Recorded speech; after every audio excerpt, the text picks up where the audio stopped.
Ryan Carter didn't know that opening his door on that rainy October night would shatter every wall he'd spent 5 years building.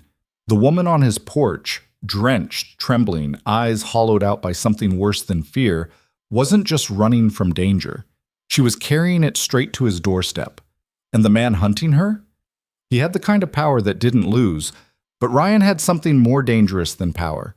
He had nothing left to lose except his son, and that made him the most dangerous kind of enemy. If you want to see how far a father will go when his quiet life turns into a battlefield, stay with me until the very end. Hit that like button and drop a comment with your city so I can see how far this story travels. Let's begin. Ryan Carter stood at the kitchen sink of his small rental house in Cedar Falls, scrubbing dried macaroni off a plastic plate, while his 5-year-old son Micah sat at the table behind him, swinging his legs and humming something tuneless. The clock on the microwave read 8:47 p.m. Bedtime was supposed to be 8:30, but Micah had stalled, twice for water, once to show Ryan a drawing of what might have been a dinosaur or possibly a dump truck, Ryan couldn't tell. And Ryan had let him. He always let him. "Daddy, is the rain gonna stop?" Micah asked, his voice small and curious. Ryan glanced out the window above the sink. Rain hammered against the glass in sheets, blurring the streetlights into smudges of yellow. October in Oregon meant rain, and lots of it.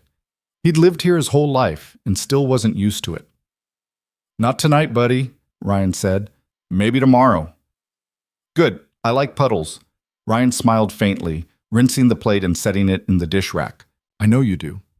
He dried his hands on a towel and turned around, leaning against the counter. Micah was still at the table, kicking his feet, staring at nothing in particular. The kid had his mother's dark hair and her ability to get lost in his own head. Ryan didn't like thinking about that. Thinking about her meant thinking about the divorce, the custody battle, the year she'd spent trying to prove he was unfit before finally giving up and disappearing to California with her new boyfriend. She sent birthday cards sometimes. Sometimes. "All right, come on," Ryan said, walking over and scooping Micah up under the arms. The kid giggled and went limp like a sack of potatoes. "Bedtime. For real this time. But I'm not even tired. You will be in about 3 seconds." Ryan carried him down the narrow hallway to the small bedroom at the back of the house. It was cramped. Barely enough room for the twin bed, a dresser, and a plastic bin overflowing with toys. But it was theirs. Ryan had painted the walls blue himself, hung glow-in-the-dark stars on the ceiling, put up shelves for Micah's books. It wasn't much, but it was safe. That mattered more than anything. He set Micah down on the bed and pulled the blanket up to his chin. Micah squirmed, trying to delay the inevitable. "Can I have another story?" "You already had 2. 3? Ryan snorted. "Nice try. Close your eyes." Micah sighed dramatically but obeyed, his small face going still. Ryan sat on the edge of the bed for a moment, watching him. The kid's breathing evened out fast. He always fought sleep like it was the enemy, then dropped off the second his head hit the pillow. Ryan stood quietly, clicked off the lamp, and pulled the door halfway closed. He walked back to the kitchen and grabbed a beer from the fridge. Cheap stuff, but it did the job, and sank onto the couch. The house was quiet except for the rain and the occasional creak of the walls settling. This was his life now. Work, Micah, sleep, repeat. He didn't go out, didn't date, didn't have friends, really, except for a couple guys from the warehouse who he'd grab lunch with sometimes. It was a small life, and he knew it. But small meant controllable. Small meant no surprises. He took a long drink and let his head fall back against the couch. The knock came just after 9. Ryan's eyes snapped open. He hadn't been asleep exactly, but he'd been close. The beer sat half-finished on the coffee table. The knock came again. 3 sharp raps, urgent but not aggressive. He stood, frowning. Nobody came by this late. Nobody came by at all. He crossed to the door and flipped on the porch light. Through the peephole, he saw a figure standing in the rain. A woman. Young, maybe mid-20s. She was soaked, hair plastered to her face, arms wrapped around herself like she was trying to hold her own body together. Ryan's first instinct was to ignore it. People didn't just show up at strangers' doors at 9 p.m. unless they were selling something or running from something. Either way, not his problem. But she knocked again, softer this time, and something about the way she stood there, shaking, shoulders hunched, eyes down, made him pause. He unlocked the door and opened it a crack, keeping the chain on. "Can I help you?" he asked. The woman looked up. Her face was pale, eyes red-rimmed but not crying. She looked exhausted in a way that went deeper than lack of sleep. "I'm sorry," she said quietly. Her voice was hoarse. "I know this is... I'm sorry, I just..." She stopped, like she'd run out of words. Ryan waited. "I saw your light on," she continued. "I didn't know where else to go." "Are you hurt?" She shook her head quickly. "No, I'm fine. I just..." She glanced over her shoulder, scanning the empty street. "I need to use a phone. Mine's dead, please." Ryan studied her. She didn't look dangerous. She looked terrified and soaked, and like she'd been walking for hours. Against every bit of common sense he had, he slid the chain off and opened the door. "Come in," he said. She hesitated, then stepped inside, dripping water onto the mat. Ryan closed the door behind her and locked it. "I'll get you a towel," he said. "Hang on." He walked to the bathroom, grabbed a towel from the rack, and came back. She was still standing in the same spot, arms wrapped around herself, staring at the floor. He handed her the towel. She took it, but didn't use it right away, just held it. "Phone's on the wall," Ryan said, nodding toward the kitchen. "Help yourself." "Thank you," she whispered. She walked over slowly like her legs weren't quite working right and picked up the receiver. Her hands shook as she dialed. Ryan stayed in the living room, giving her space but close enough to hear. The call didn't last long. "It's me," she said into the phone. A pause. "No, I'm fine. I'm..." Another pause, longer this time. "I can't come back there." "You know I can't." Her voice cracked slightly. "I just needed to hear your voice." Silence. "I know. I'm sorry. I have to go."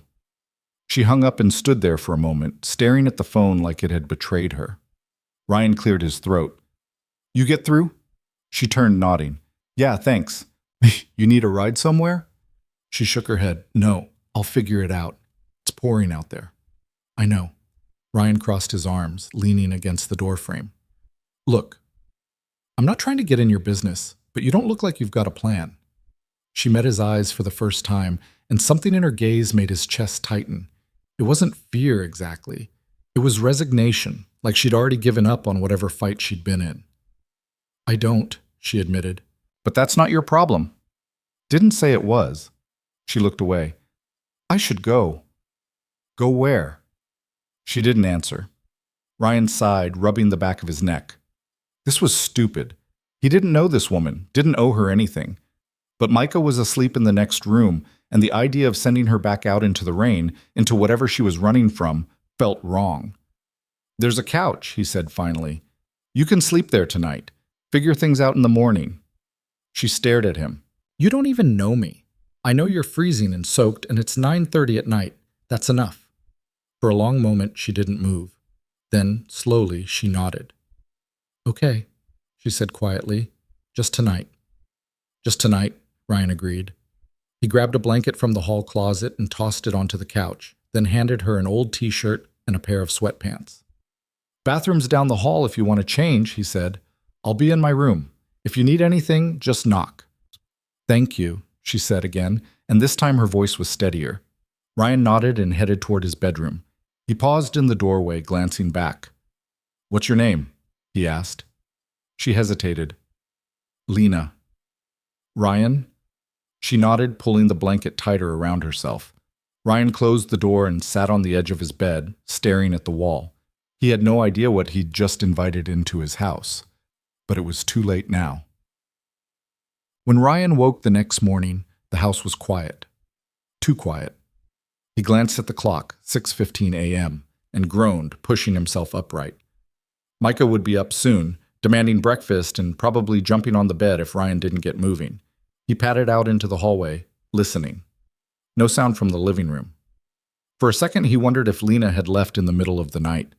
Part of him hoped she had. It would be simpler that way. But when he stepped into the living room, she was there, curled up on the couch, still fully dressed in his old t-shirt and sweatpants, the blanket pulled up to her shoulders. She was awake, staring at the ceiling. "Morning," Ryan said. She sat up quickly, like she'd been caught doing something wrong. Morning. You sleep? A little. Ryan walked into the kitchen and started the coffee maker. You want some? Sure. He poured 2 mugs and handed her one. She took it with both hands, wrapping her fingers around it like she was trying to absorb the heat. They sat in silence for a minute. Ryan leaned against the counter, sipping his coffee, trying to figure out what to say. He wasn't good at this. Small talk, making people comfortable. He'd gotten used to being alone. Look, he said finally, I'm not going to ask what you're running from. That's your business. But if you need a place to stay for a couple days, you can crash here, just until you figure things out. Lena looked at him, surprised. You don't have to do that. I know. I'm a stranger. I know that too. She stared down into her coffee. Why are you helping me? Ryan shrugged. Because nobody helped me when I needed it. She didn't respond right away. When she finally looked up, her eyes were wet, but she blinked it back. Thank you, she said softly. Before Ryan could respond, a door creaked open down the hall. Small footsteps pattered toward them. Micah appeared in the doorway, rubbing his eyes, his hair sticking up in every direction. Daddy, I'm hungry, he announced. Then he saw Lena and froze. Who's that? He asked, pointing. Ryan set his coffee down. That's Lena. She's staying with us for a little while. Micah studied her with the intense focus only a 5-year-old could muster. Why? Because she needed help, Ryan said simply. Oh. Micah seemed satisfied with that answer. He walked over to the table and climbed into his chair. Can I have pancakes?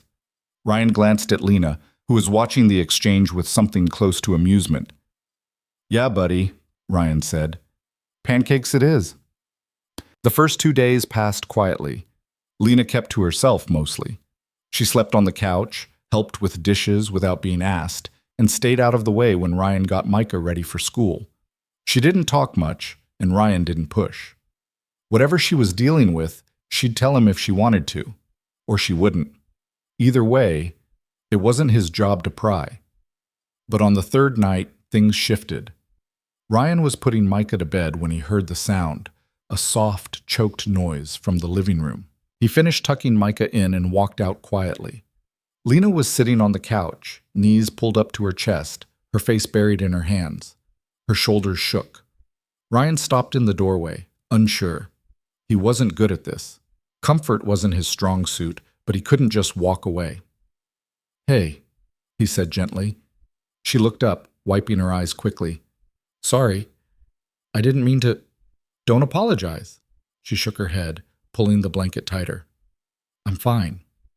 You're not. Lena let out a shaky breath. I can't keep doing this. Ryan sat down in the chair across from her. Doing what? Running, her voice cracked.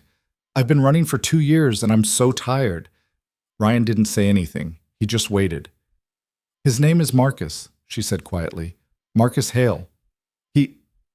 She stopped, struggling to find the words.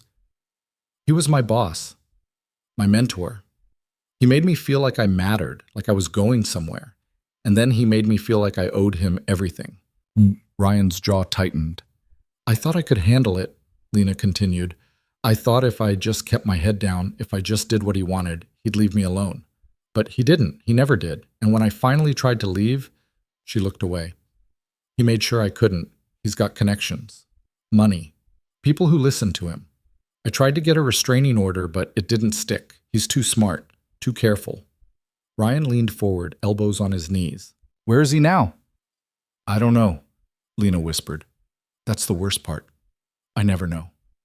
Ryan was quiet for a long moment. Then he said, You're safe here. She looked at him, eyes red and exhausted. You don't know that. I do. Ryan. I mean it, he said firmly. You stay as long as you need, and if this guy shows up, he's going to have a problem. Lena stared at him, and for the first time since she'd knocked on his door, something in her expression softened. Why are you doing this? She asked again. Ryan thought about Micah, about the nights he'd sat in the same spot, wondering if he was doing enough, if he was good enough, if his kid would grow up knowing he was loved. Because somebody should, he said. Lena nodded slowly, pulling the blanket tighter. Thank you. Ryan stood. Get some sleep.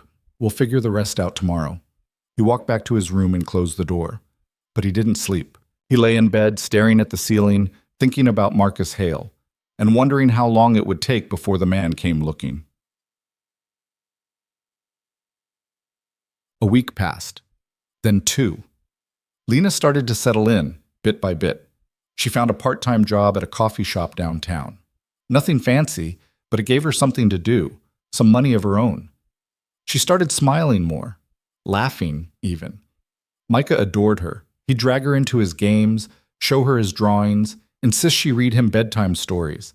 And Lena, to Ryan's surprise, didn't mind. She seemed almost lighter around the kid, like being near something innocent helped her remember she wasn't broken. Ryan tried not to think about how much he liked having her there. He told himself it was temporary, that she'd get back on her feet and move on, that this was just a stopgap, a favor he was doing because it was the right thing. But the truth was harder to ignore. He liked the sound of her voice in the morning, liked the way she looked at Micah like he mattered, liked the way the house felt less empty. And that scared the hell out of him. He was folding laundry one Saturday afternoon when Lena came into the living room, phone in hand, face pale. What's wrong? Ryan asked immediately. She held up the phone. I got a message. Ryan set the laundry down and took the phone. The text was short, just 3 words. I know where you are. His blood went cold. When did you get this? Just now. Ryan checked the number. It was blocked. Could be a bluff, he said, though he didn't believe it. It's not, Lena said quietly. He always knows. Ryan handed the phone back. Okay, we're not panicking. You're staying inside. I'll pick Micah up from school myself. And we're calling the cops. They won't do anything, Lena said, her voice flat. I told you, he's too careful. We're calling them anyway. Lena didn't argue. She just sank onto the couch, staring at the phone like it was a live grenade. Ryan called the police. An officer came by an hour later, took a statement, told them to keep the doors locked, and call if anything else happened. It was the most useless conversation Ryan had ever had. After the officer left, Ryan sat down next to Lena. We're not letting him win, he said. She looked at him, eyes full of doubt. You don't know him. I don't need to. Ryan, listen to me.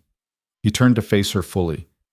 I've spent the last 5 years keeping my head down, playing it safe, not making waves. And you know what that got me? A quiet life. A boring life. But you... He stopped, choosing his words carefully. You deserve more than running, and Micah deserves to grow up in a house where people don't give up. Lena's eyes filled with tears. I don't want you to get hurt because of me. Too late, Ryan said. I'm already in. She wiped her eyes, laughing softly despite herself. You're stubborn. Yeah, I've been told. For a moment, they just sat there. Then Lena leaned her head against his shoulder, and Ryan let her. Outside, the rain started again. But inside, for the first time in a long time, neither of them felt quite so alone. 3 days later, Marcus Hale made his move.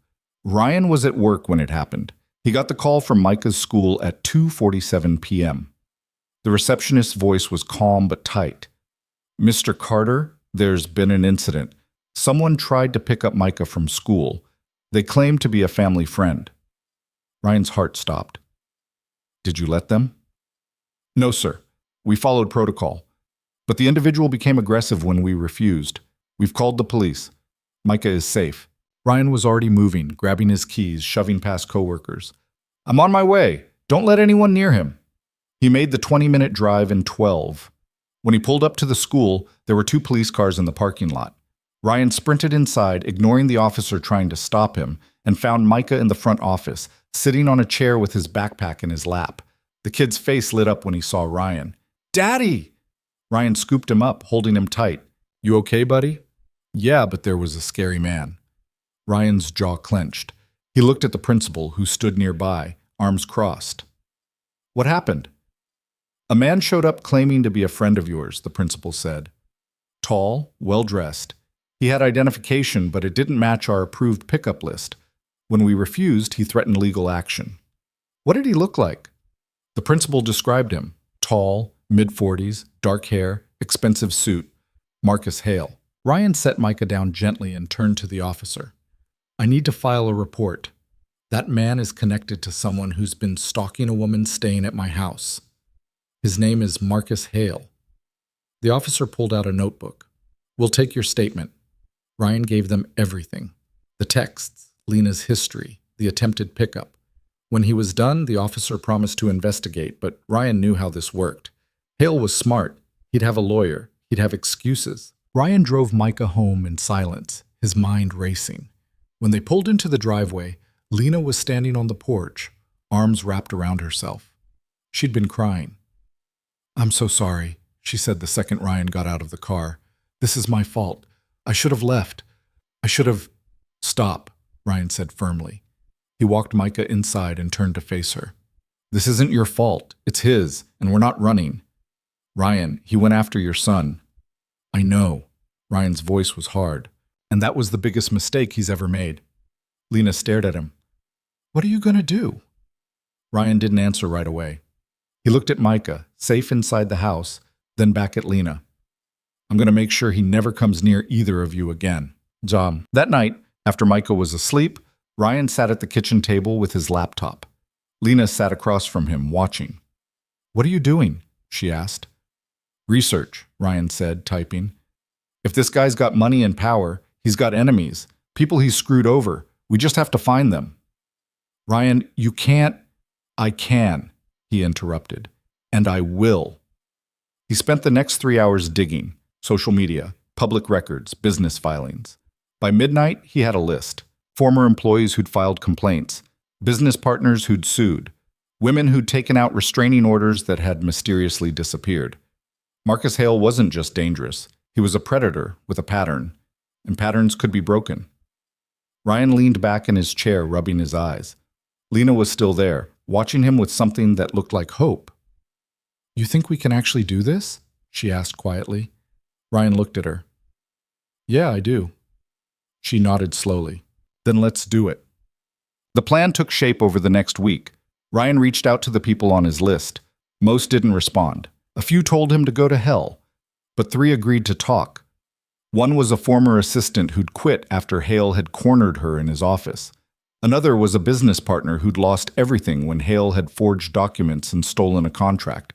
The third was a lawyer who'd been building a case against Hale for years, but could never get enough evidence to make it stick. Ryan recorded everything, statements, emails, phone calls.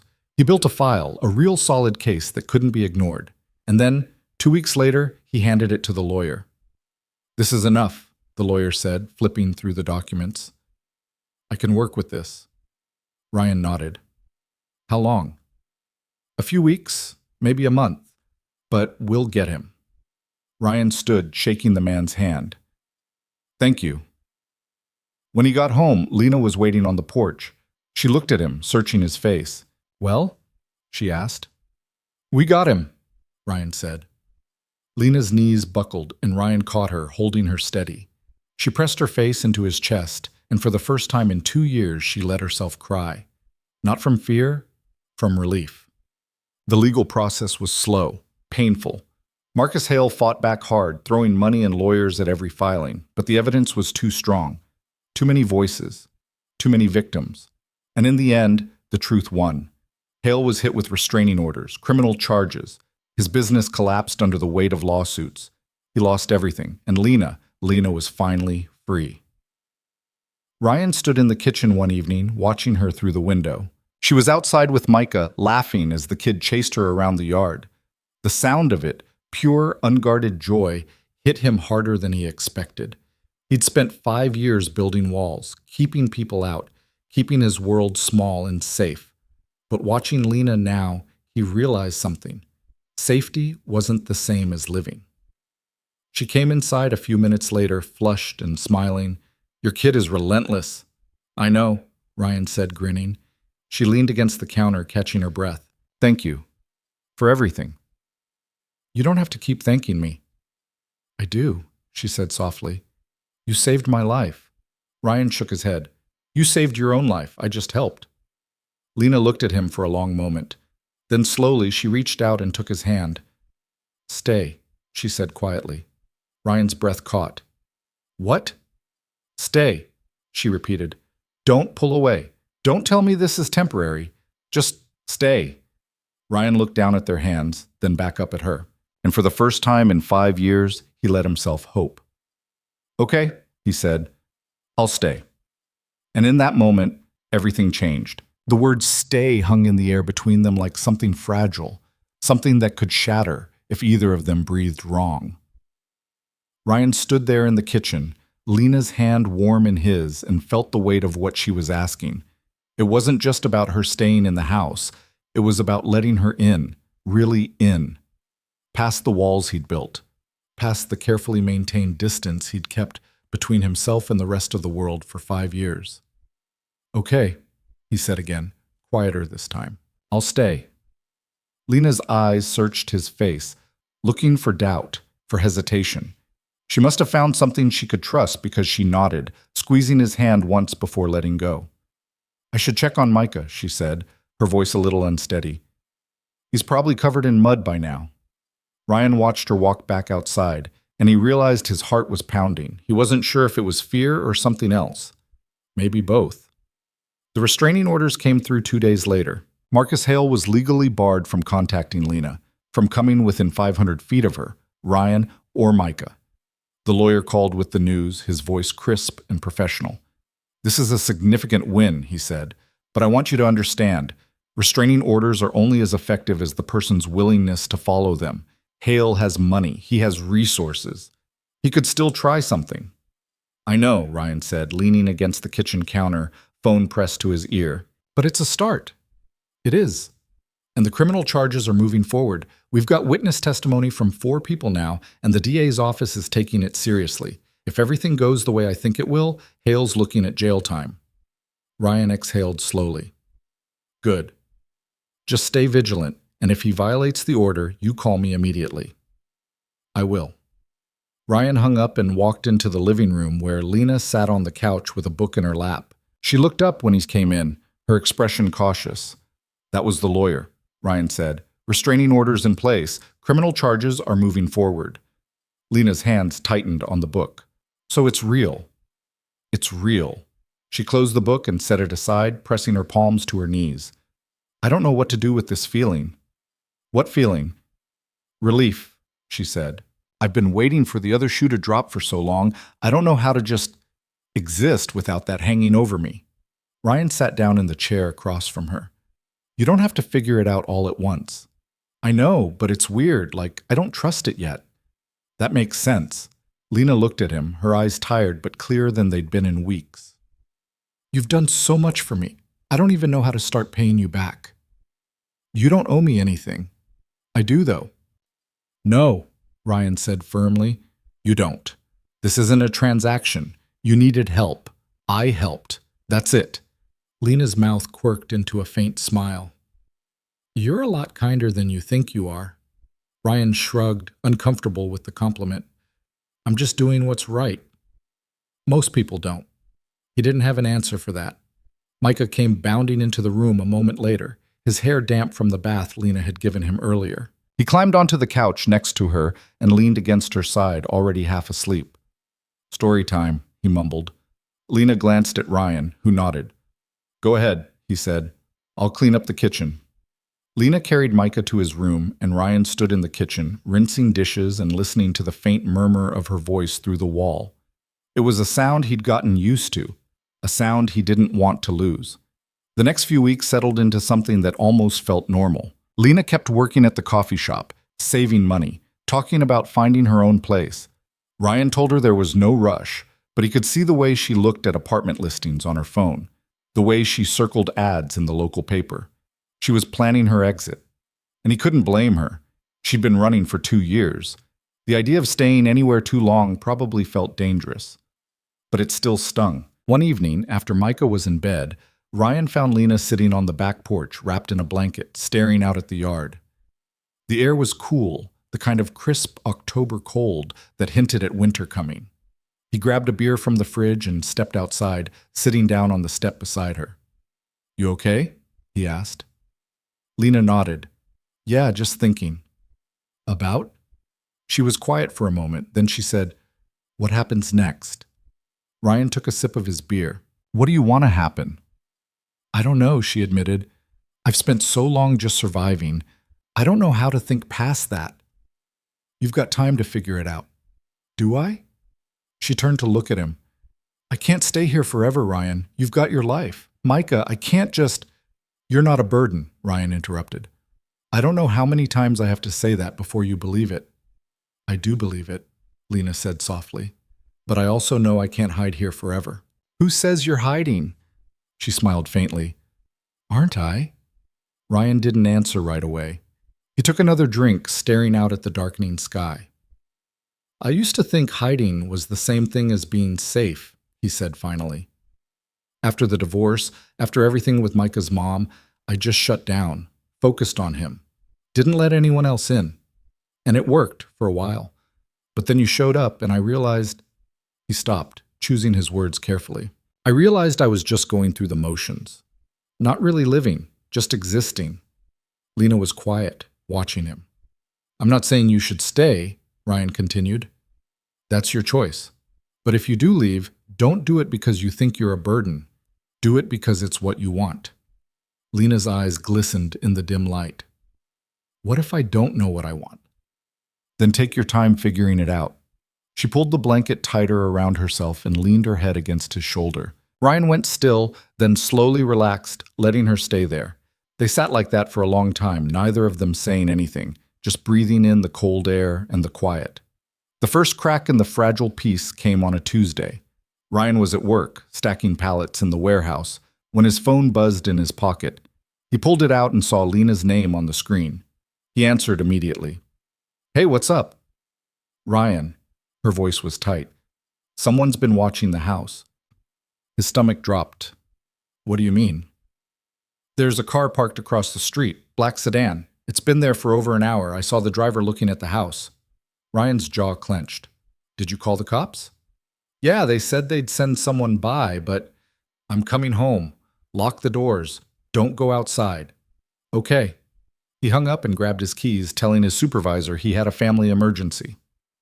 The drive home felt like it took hours. When he pulled into the driveway, the black sedan was gone, but a police cruiser was parked at the curb. An officer stood on the porch, talking to Lena. Ryan jogged up the steps. What happened? The officer turned. Mr. Carter, your girlfriend said there was a suspicious vehicle in the area. She's not my… Ryan stopped himself. Did you find it? We did a sweep of the neighborhood, no sign of the vehicle, but we'll increase patrols in the area for the next few days, just to be safe. Ryan nodded, trying to keep his frustration in check. Thanks. The officer left, and Ryan turned to Lena. Her face was pale, her arms wrapped around herself. I'm sorry, she said. Maybe I overreacted. You didn't, Ryan said firmly. If something feels wrong, you call. Every time.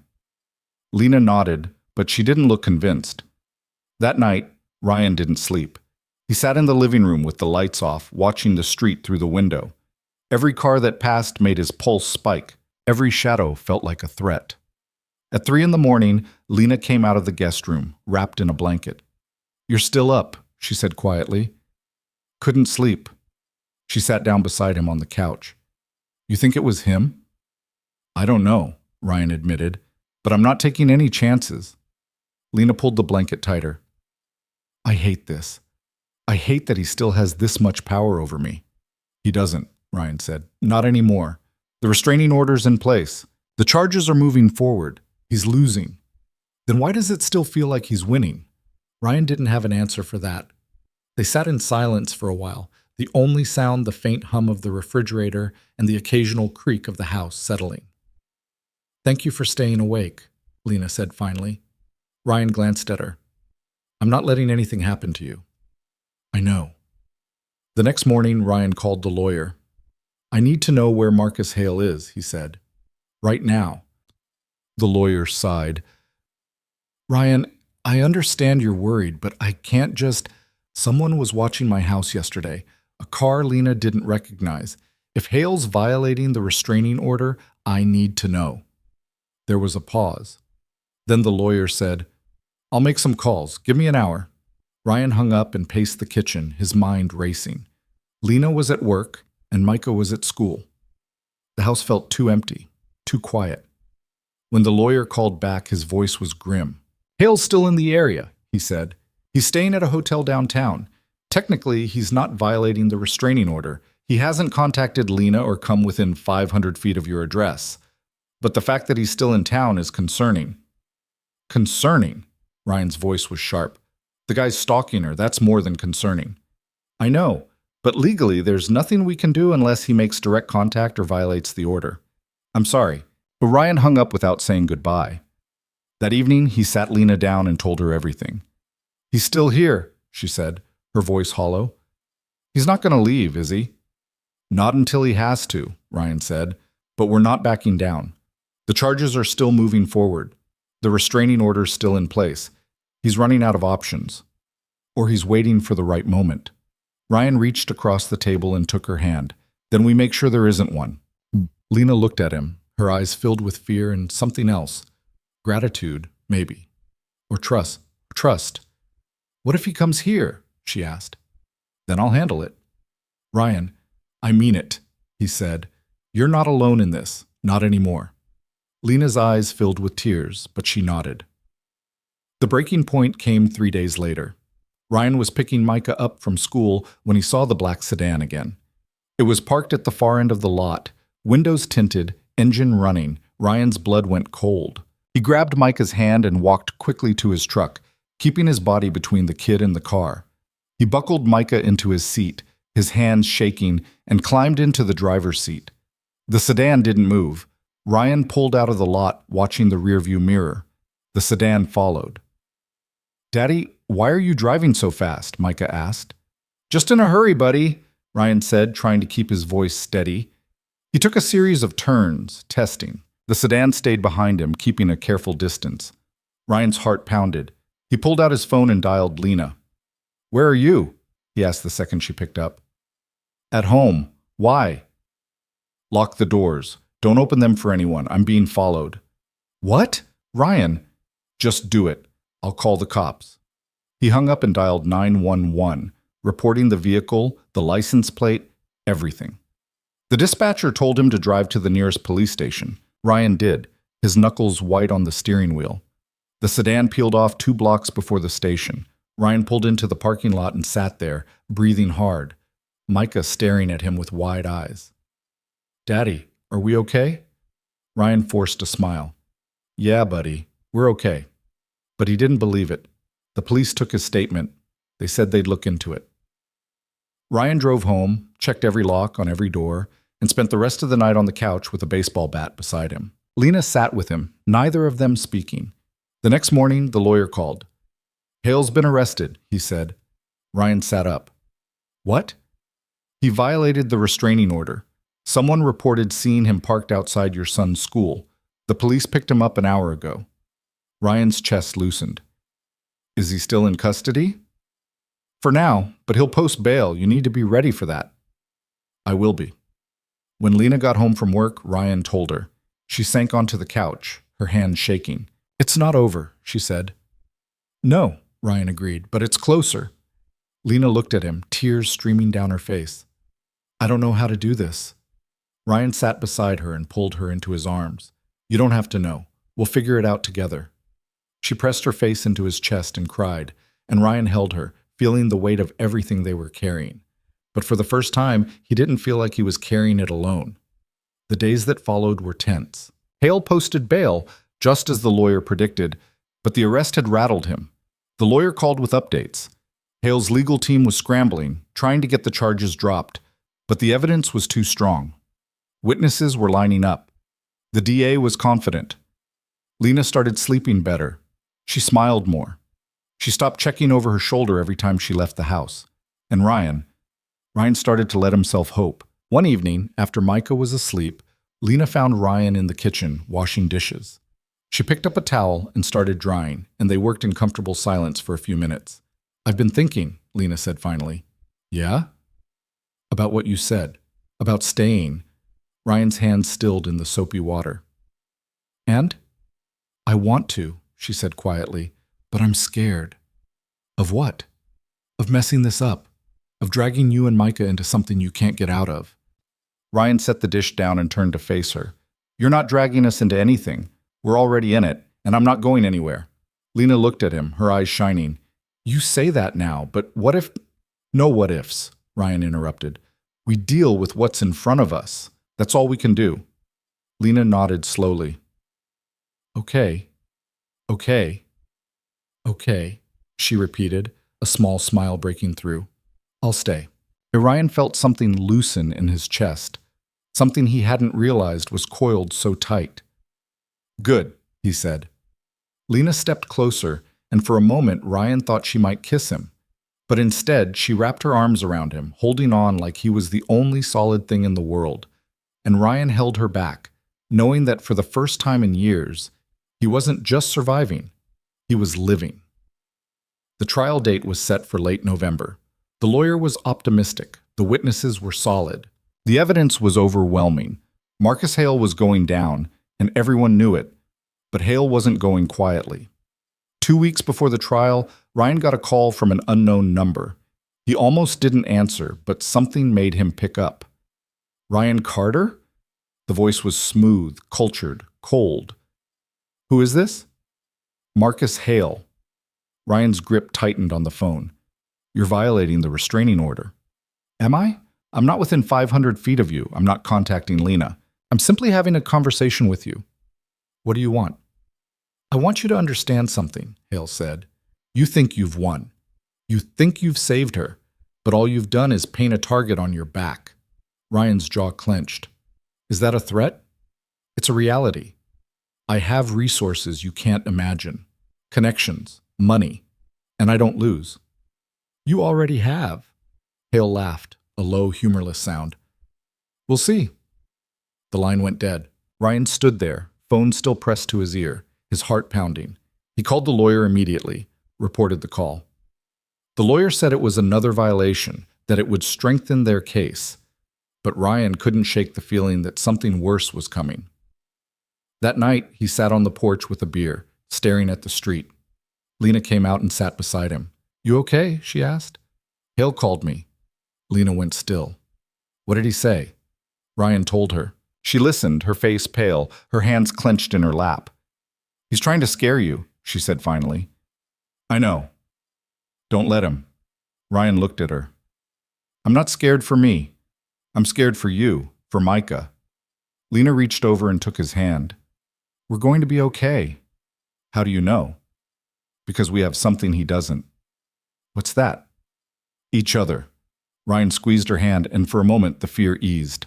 The trial was 10 days away when everything fell apart. Ryan came home from work to find Lena sitting on the couch, staring at her phone, her face ashen. What's wrong? He asked immediately. She looked up, her eyes wide and terrified. He knows where my sister lives. Ryan's blood turned to ice. What? Lena held up her phone. There was a photo on the screen. A house. A woman standing on the porch. Lena's sister. The text below it read, Tell Ryan to back off, or she's next. Ryan took the phone, his hands shaking.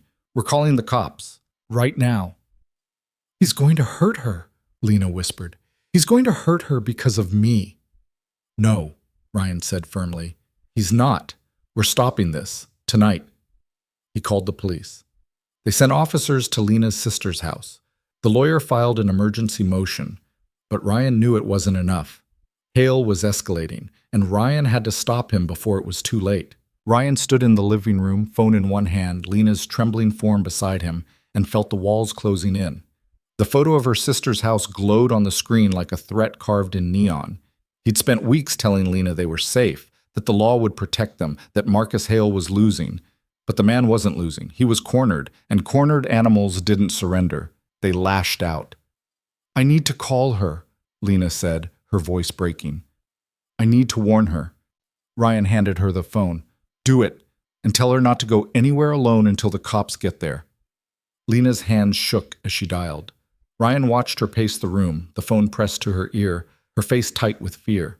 When her sister answered, Lena's voice cracked. Katie, listen to me. You need to lock your doors right now. All of them. Don't open them for anyone. Ryan couldn't hear the other side of the conversation, but he saw Lena's shoulders tense. I know it sounds crazy, Lena continued, but there's someone from my past. He's dangerous. The police are coming, okay? Just stay inside until they get there. There was a pause, then Lena's face crumpled. I'm so sorry, she whispered. This is all my fault. Ryan stepped forward and took the phone gently from her hand. Katie, this is Ryan. I'm a friend of Lena's.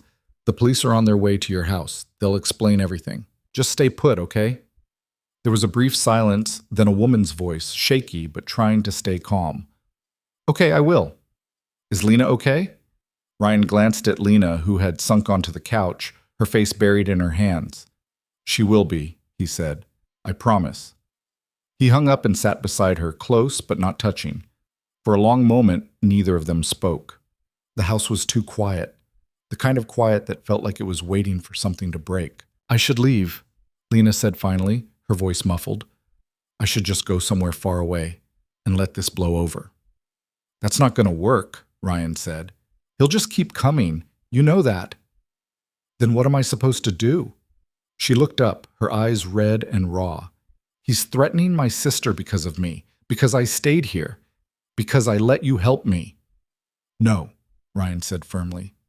He's threatening her because he's desperate. He knows he's running out of options. The trial's in 10 days. He's trying to scare you into backing down. Well, it's working. Ryan reached over and took her hand.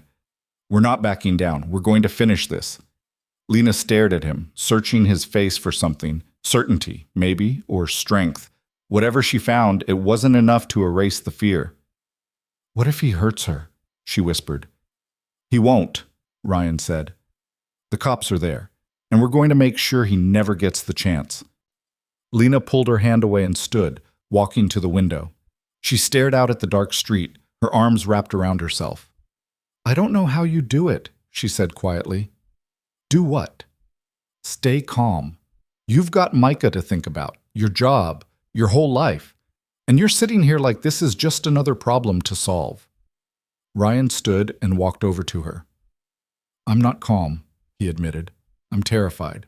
But I've spent the last 5 years trying to control everything, trying to keep my world small and safe. And you know what? It didn't work. The second you knocked on my door, everything changed, and I realized that trying to control everything just means you're not really living. Lena turned to look at him, her eyes glistening. So what do? We fight, Ryan said. Together. She nodded slowly, and for the first time that night, some of the fear in her eyes shifted into something harder. Resolve, maybe. Or anger. Okay, she said. Let's fight. The next morning, Ryan called the lawyer before the sun was even up. The man answered on the third ring, his voice groggy. Ryan, it's 6 a.m. Hale threatened Lena's sister, sent her a photo of her house. We need to do something. There was a pause, then the lawyer's voice sharpened. Did you report it? Yeah, cops went to her sister's place last night. They're keeping an eye on her. Good. I'll file another motion today. This is witness intimidation. It's going to bury him. How long until the trial? 9 days. Can we move it up? No, but we can use this. Every move he makes just proves what we've been saying all along. He's a predator who can't let go. The judge is going to see that. Ryan gripped the phone tighter. What if he doesn't wait for the trial? What if he does something before then? Then we document it, we report it, and we make sure he spends the rest of his life in prison. Ryan hung up and sat at the kitchen table, staring at nothing. Lena came out a few minutes later, still in the clothes she'd slept in, her hair pulled back in a messy bun. Did you sleep? She asked. Not really. You? No. She poured herself a cup of coffee and sat across from him. They sat in silence for a while, the only sound the hum of the refrigerator and the faint chirping of birds outside. I talked to Katie this morning, Lena said finally. She's okay. Scared, but okay. The cops are patrolling her street. Good. She wants me to come stay with her. She thinks it'll be safer if we're together. Ryan looked up. What do you think? Lena shook her head. I think if I go there, I'm just putting her in more danger. At least here you've got a system. You've got the lawyer. You know what you're doing. I don't know what I'm doing, Ryan said honestly. I'm just trying to keep everyone safe. Well, you're doing a better job than I would be. Ryan managed a faint smile. I doubt that. Lena reached across the table and squeezed his hand. Thank you for not giving up on me. I'm not going to. They sat like that for a moment, hands clasped, before Micah's voice called out from the hallway. Daddy, I'm hungry. Ryan pulled his hand back and stood. Duty calls. Lena smiled. I'll help. The days that followed felt like walking through a minefield. Every phone call, every knock on the door, every car that passed the house made Ryan's pulse spike. He started checking the locks obsessively, keeping a baseball bat by the front door, making sure Micah never left his sight. Lena was quieter than usual, her laughter forced, her smiles brittle. She was holding herself together, but just barely. On the 5th day, the lawyer called with news. Hale's legal team is pushing for a plea deal, he said. Ryan sat up. What kind of deal? Reduced charges in exchange for him agreeing to a permanent restraining order and mandatory counseling. No jail time. No, Ryan said immediately. Absolutely not. I told them the same thing, but I wanted you to know. They're getting desperate. Good. Let them squirm. Ryan, I need to prepare you for the possibility that he might take this to trial and fight it. If he does, it's going to get ugly. He'll try to discredit Lena, drag her through the mud, make her look unstable. Ryan's jaw tightened. Can he do that? He can try, but we've got 4 other witnesses who will testify to the same pattern of behavior, and we've got the restraining order violations. He's not going to win, but it's going to be hard on Lena. She can handle it. I hope you're right. Ryan hung up and found Lena in the backyard, sitting on the porch steps, staring at the sky. He sat beside her. Lawyer called, he said. Hale's team wants a plea deal. Lena turned to look at him. What kind of deal? No jail time, just a restraining order and counseling. Lena's face hardened. No. That's what I said. He doesn't get to walk away from this, she said, her voice low and fierce. Not after everything he's done. He won't, Ryan promised. We're going to trial, and we're going to win. Lena nodded, her hands clenched in her lap. I'm scared. I know. What if I fall apart on the stand? What if I can't do it? Ryan reached over and took her hand. Then I'll be right there, and so will the lawyer, and so will everyone else who's testified against him. You're not alone in this. Lena looked at him, her eyes filled with tears. I don't deserve you. Yeah, you do. She leaned her head against his shoulder, and they sat like that until the sun started to set. The 7th day brought a new kind of terror. Ryan was at work when his phone rang. It was Micah's school. His stomach dropped. Mr. Carter, we need you to come pick up Micah immediately. What happened? There was an incident. A man tried to enter the building claiming to be a family friend. He didn't have identification, and when we refused entry, he became aggressive. We've called the police, but we need you here. Ryan was already moving. I'm on my way. Is Micah okay? He's fine. He's in the office with the principal. Ryan made the drive in record time, his hands white-knuckled on the steering wheel. When he pulled up to the school, there were 2 police cars in the parking lot. He ran inside, his heart pounding, and found Micah sitting in a chair, clutching his backpack. Daddy! The kid launched himself at Ryan, who caught him and held him tight. You okay, buddy? Yeah, but there was a scary man. Ryan's blood ran cold. He looked at the principal, who stood nearby with a grim expression. What did he look like, Wes? Ryan asked. The principal described him. Tall, mid-40s, expensive suit, Marcus Hale. Ryan's vision went red. He set Micah down gently and turned to the officer standing nearby. That man has a restraining order, Ryan said, his voice tight. He's not allowed within 500 feet of me or my son. This is a violation. We're aware, the officer said. We're reviewing security footage now. If it's him, we'll issue a warrant. If? Ryan's voice rose. It was him. I know it was him. Mr. Carter, I understand you're upset. Upset? Ryan stepped closer. He tried to get to my son. That's not just a restraining order violation. That's kidnapping. The officer held up a hand. We're handling it, I promise. Ryan took a breath, forcing himself to calm down. He couldn't lose it. Not here. Not in front of Micah. He picked his son up again and carried him out to the truck. Micah was quiet, his small hands gripping Ryan's shirt. "Daddy, are we safe?" Ryan's chest tightened. "Yeah, buddy, we're safe." But he didn't believe it. When they got home, Lena was waiting on the porch, her face pale. Ryan had called her on the way, told her what happened. She ran down the steps and wrapped her arms around Micah. "Are you okay, sweetheart?" "I'm okay," Micah said, his voice small. Lena looked at Ryan over the kid's head, her eyes full of guilt and fear. "This is because of me," she said. "No," Ryan said firmly. "This is because of him." He carried Micah inside and set him down on the couch, turning on cartoons to distract him. Then he pulled Lena into the kitchen. "We need to end this," Lena said, her voice shaking. "I can't let him keep going after you and Micah. I'll drop the charges. I'll leave town. I'll do whatever it takes." "You're not dropping anything," Ryan said, "and you're not leaving." "Ryan, no," he interrupted. "Listen to me. He's doing this because he's desperate. He knows he's losing. And the second you back down, he wins. Is that what you want?"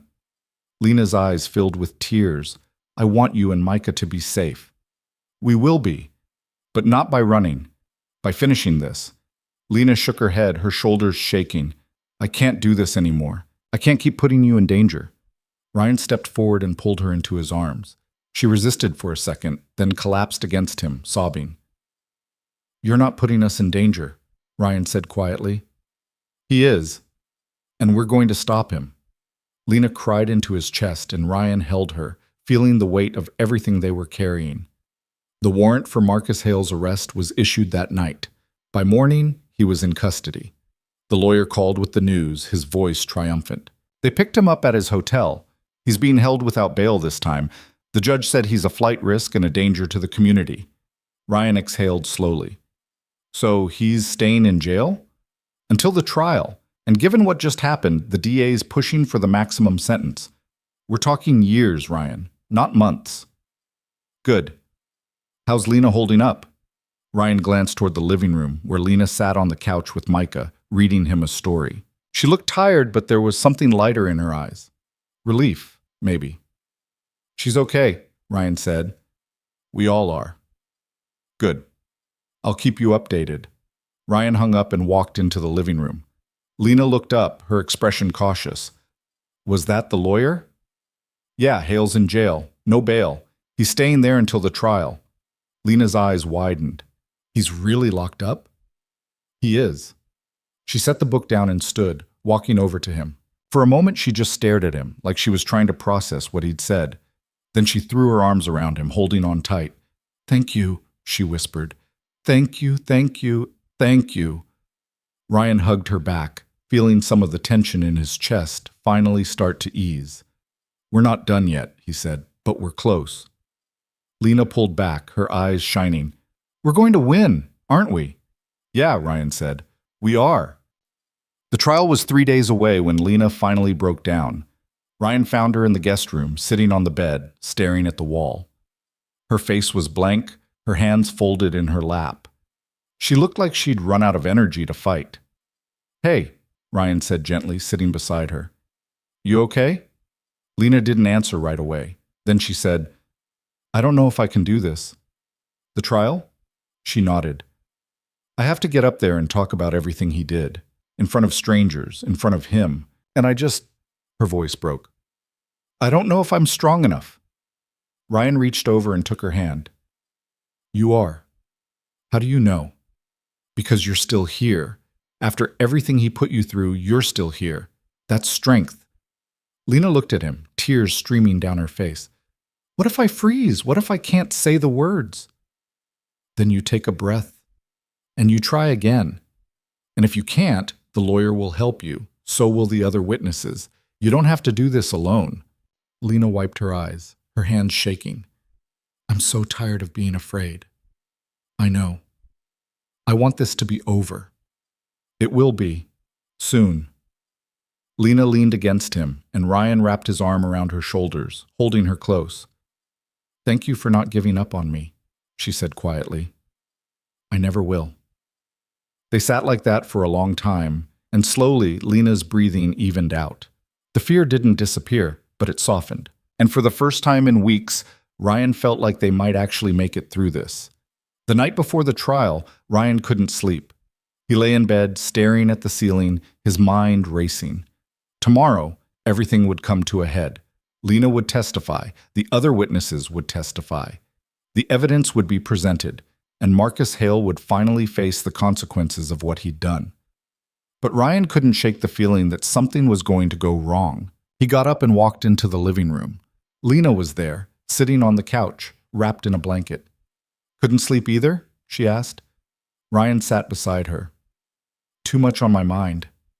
"Yeah, me too." They sat in silence for a while, the house dark and quiet around them. "Whatever happens tomorrow," Lena said finally, "I want you to know you changed my life." Ryan looked at her. "You changed mine too." Lena smiled faintly. "I showed up on your porch soaking wet and terrified. I don't know how that counts as changing your life." "You reminded me what it feels like to care about someone," Ryan said. "To let someone in." "I'd forgotten that." Lena's eyes filled with tears. "I don't know what I would have done without you." "You would have figured it out. You're tougher than you think." "Maybe, but I'm glad I didn't have to." Ryan reached over and took her hand. "Whatever happens tomorrow, we're going to be okay." Lena squeezed his hand. "Promise?" "Promise." They sat like that until the sky started to lighten, and when the sun finally rose, they were ready. The courthouse smelled like old wood and floor polish, a smell that made Ryan's stomach turn. He'd been here before, years ago, during the custody hearings with Micah's mom. Back then, he'd felt powerless, like the whole system was designed to grind him down. Today felt different. Today, he wasn't the one on trial. Lena sat beside him on the hard wooden bench outside the courtroom, her hands folded in her lap, her face pale but composed. She'd barely spoken during the drive over, just stared out the window like she was trying to memorize the world before it changed. Ryan wanted to say something reassuring, something that would ease the tension radiating off her, but the words felt inadequate. So he just sat close, his shoulder touching hers, and hoped that was enough. The lawyer appeared in the hallway, briefcase in hand, his expression all business. He nodded at them and sat down on Lena's other side. "How are you holding up?" he asked. "Fine," Lena said, though her voice was tight. "You remember what we talked about? Just answer the questions. Don't elaborate unless I ask you to. If you need a break, you tell me. Understood?" Lena nodded. "Understood." The lawyer turned to Ryan. "You're going to be in the courtroom, right?" "Yeah, I'm not leaving." "Good. She'll need to see a friendly face." He checked his watch. "We've got about 10 minutes. The other witnesses are already here. They're ready." Ryan glanced down the hall and saw a woman sitting alone near the water fountain. She was younger than Lena, maybe 23 or 24, with dark hair pulled into a ponytail. She looked nervous, her leg bouncing, her hands gripping a water bottle like it was the only thing keeping her grounded. One of Hale's other victims. "Is that—" Ryan started. "Emily," the lawyer said quietly. "She worked for Hale 3 years ago. Same pattern. He's going to try to discredit her too, but her testimony is solid." Lena looked over at the woman, and something shifted in her expression. Not pity, exactly. Recognition. She stood and walked over before Ryan could stop her. Ryan watched as Lena sat down beside Emily, said something quiet. The younger woman looked up, startled, then nodded. They talked for a minute, their voices too low to hear, and then Emily smiled faintly. It was a small thing, barely there, but it changed the air between them. When Lena came back, she looked steadier. "What did you say to her?" Ryan asked. "That we're going to win," Lena said simply, "because there's more of us than there is of him." The courtroom doors opened and a bailiff stepped out. "We're ready." Ryan stood, offering Lena his hand. She took it, her grip tight, and they walked inside together. The courtroom was smaller than Ryan expected, with rows of wooden benches and a judge's bench that loomed over everything. Marcus Hale sat at the defense table with his lawyer, a sharp-looking man in a suit that probably cost more than Ryan made in a month. Hale didn't look at them when they came in. He sat perfectly still, his hands folded on the table, his expression blank. But Ryan could see the tension in his shoulders, the way his jaw was set. He was scared. Good. Ryan sat in the front row, right behind the prosecutor's table. Lena sat beside the lawyer, her hands clasped in her lap. The room filled slowly. A few reporters, the other witnesses, a handful of spectators. The judge entered and everyone stood. The trial began. The prosecutor laid out the case methodically, piece by piece. He described Hale's pattern of behavior, how he'd used his position of power to manipulate and control the women who worked for him, how he'd isolated them, threatened them, made them afraid to speak out. He presented the restraining orders, the police reports, the text messages. He called the first witness, a woman named Sarah who'd worked for Hale 5 years ago. She testified calmly, her voice steady, describing how Hale had cornered her in his office, how he'd made her feel like she had no choice but to comply. The defense attorney tried to rattle her, suggesting she'd misunderstood his intentions, that she'd been overly sensitive, but Sarah didn't budge. "I know what happened to me," she said, "and I'm not the only one." The second witness was Emily. She was more nervous than Sarah, her voice shaking at first, but she found her footing. She described the same pattern, the isolation, the manipulation, the threats. The defense attorney tried the same tactic, implying she was exaggerating, that she was bitter about being let go. Emily's eyes filled with tears, but she didn't break. "He made me feel like I was nothing," she said, "like I didn't matter. And when I tried to leave, he made sure I couldn't get another job in the industry. He destroyed my career because I said no." The courtroom was silent when she finished. Even Hale's lawyer looked uncomfortable. Then it was Lena's turn. Ryan watched as she stood and walked to the witness stand. She looked small up there, fragile, but when she raised her hand to take the oath, her voice was clear. The prosecutor started with the basics.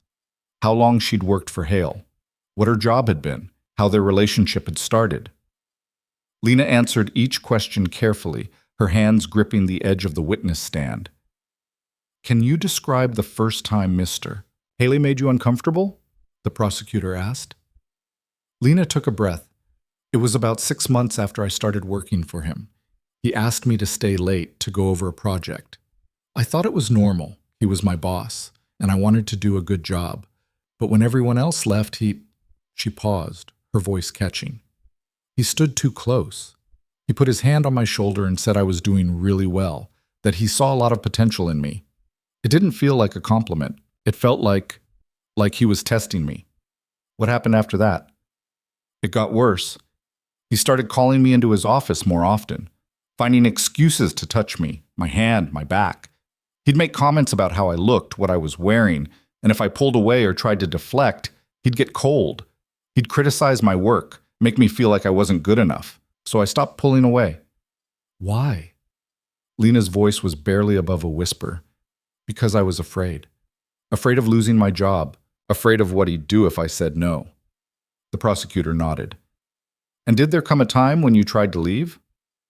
"Yes, about 1.5 years ago. I told him I was resigning. Lena stopped, swallowing hard. "He told me I couldn't, that he'd make sure I never worked again, that he had connections, that people would believe him over me. And he was right. When I applied for other jobs, I got rejections. No explanations, just no. I found out later he had been calling the companies, telling them I was unreliable, unstable." "What did you do?" "I ran. I left town. I changed my number. I thought if I just disappeared, he'd leave me alone. But he didn't. He always found me." The defense attorney stood for cross-examination, and Ryan's hands clenched into fists. The man smiled, polite and condescending, and approached the stand. "Ms. Hayes, you testified that Mr. Hale made you uncomfortable, but isn't it true that you never filed a formal complaint with HR?" "There was no HR," Lena said. "It was a small company. He owned it." "But you could have gone to the police." "I tried. They said there wasn't enough evidence." "So you have no proof of these alleged incidents?" Lena's jaw tightened. "I have the texts, the voicemails, the restraining orders, which were issued based on your statements, not on any concrete evidence of wrongdoing." The prosecutor stood. "Objection," badgering the witness. "Sustained," the judge said. "Move on, counselor." The defense attorney changed tactics. Ms. Hayes, isn't it true that you stayed at Mr. Carter's home for several weeks? Yes. And Mr. Carter is sitting in this courtroom right now, correct? Yes. Isn't it possible that your testimony has been influenced by your relationship with him? That you're exaggerating these claims because he's encouraged you to do so? Lena's eyes flashed. No, that's not true. But you do have a relationship with Mr. Carter. He helped me when no one else would. That doesn't make my testimony false. The defense attorney smiled thinly. No further questions. Lena stepped down, her face flushed, her hands shaking.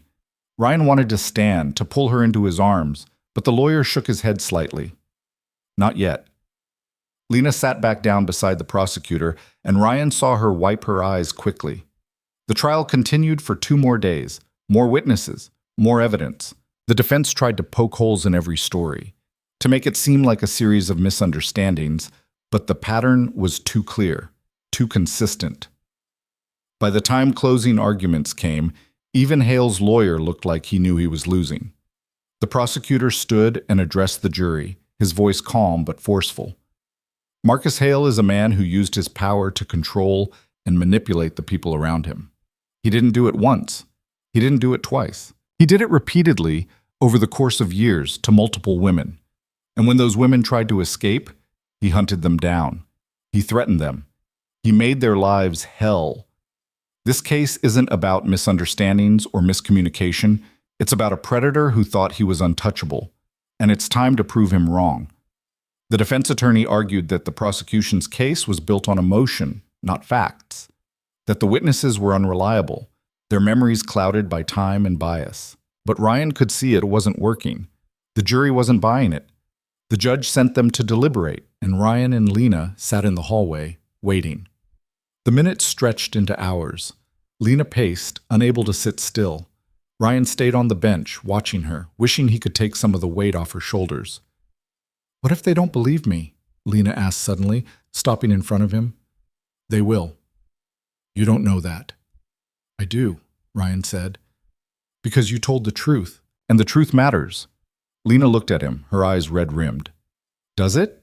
Because it didn't matter before. It didn't matter when I went to the police. It didn't matter when I filed the restraining orders. Why would it matter now? Ryan stood and took her hands. Because this time, you're not alone. And because there are 4 other women in there who told the same story. He can't discredit all of you. Lena nodded, but she didn't look convinced. 4 hours later, the bailiff came out. Jury's back. Ryan's heart slammed against his ribs. Lena's face went white. They walked back into the courtroom and sat down. The jury filed in, their faces unreadable. The judge looked at the foreman. Has the jury reached a verdict? We have, Your Honor. On the charge of stalking, how do you find? Guilty. Lena's breath hitched. Ryan reached over and squeezed her hand. On the charge of witness intimidation, how do you find? Guilty. On the charge of harassment, how do you find? Guilty. The list went on. Guilty, guilty, guilty. By the time the foreman finished, Lena was crying, her hand pressed to her mouth. Ryan pulled her close, and she buried her face in his shoulder, her whole body shaking. Marcus Hale sat perfectly still, his face blank. But Ryan saw the way his hands gripped the table, the way his knuckles went white. He'd lost, and he knew it. The judge set a sentencing date for 2 weeks out and dismissed the court. Ryan stood, helping Lena to her feet. The lawyer came over, shaking their hands, his face split in a wide grin. We did it, he said. He's going away for a long time. Lena nodded, still crying, and the lawyer stepped aside to talk to the other witnesses. Ryan led Lena out of the courtroom, through the hallway, and out into the cold November air. She stopped on the courthouse steps, tilting her face up to the sky, and took a deep, shuddering breath. It's over, she said, her voice breaking. It's really over. Ryan wrapped his arms around her. Yeah, it is. They stood like that for a long time, holding each other on the courthouse steps while the world moved around them. And for the first time in 2 years, Lena felt like she could breathe. The sentencing hearing 2 weeks later was shorter, more clinical. The judge listened to the victim impact statements, heard from the prosecutor and the defense, and then delivered the sentence. 15 years. No possibility of parole for at least 10. Marcus Hale was led out of the courtroom in handcuffs, his face a mask of barely controlled rage. He didn't look at Lena, didn't look at any of them. Ryan watched him go and felt a weight lift off his chest. It was done. Really done. Lena sat beside him, her face calm, almost serene. When they walked out of the courthouse this time, she didn't cry. She just smiled. "I can't believe it's real," she said. "It's real." "What do I do now?" Ryan stopped and turned to face her. "Whatever you want." Lena looked at him, her eyes searching his face. "What if I don't know what I want?" "Then you figure it out. You've got time." "Do I?" Her voice was quiet, uncertain. "I mean, do I still have time with you?" Ryan's heart clenched. "Yeah, as much as you want." Lena stepped closer, her hand reaching for his. "What if I want a lot?" Ryan smiled, threading his fingers through hers. "Then I guess you're stuck with me." Lena laughed, and the sound was light, unburdened. "I can live with that." They walked to the truck together, hands linked, and for the first time in weeks, Ryan felt like everything might actually be okay. When they got home, Micah was waiting on the porch with Ryan's neighbor, Mrs. Kowalski, who'd agreed to watch him for the day. The kid launched himself at Ryan the second he got out of the truck. "Did you win?" Micah asked. Ryan scooped him up. "Yeah, buddy. We won." "Does that mean Lena's staying?" Ryan glanced at Lena, who smiled. "Yeah," he said. "She's staying." Micah cheered, and Mrs. Kowalski patted Ryan on the shoulder. "Good for you," she said. "It's about time something good happened to you." Ryan thanked her, and she headed back to her house. He carried Micah inside, Lena following close behind, and set the kid down on the couch. "Can we have pizza to celebrate?" Micah asked. "Yeah," Ryan said. "We can have pizza." Micah whooped and ran to his room to grab his tablet. Ryan turned to Lena, who was standing in the middle of the living room, looking around like she was seeing it for the first time. "You okay?" he asked. Lena nodded. "Yeah, I'm trying to remember what normal feels like. It takes time." "I know." She looked at him, her eyes soft. "Thank you for everything." Ryan crossed the room and pulled her into his arms. "You don't have to keep thanking me." "I know, but I'm going to anyway." They stood like that, holding each other, until Micah came running back in with his tablet, demanding they order the pizza right now. The weeks that followed felt like learning to walk again. Lena started looking for a better job, something that paid more than the coffee shop, something that felt like a future.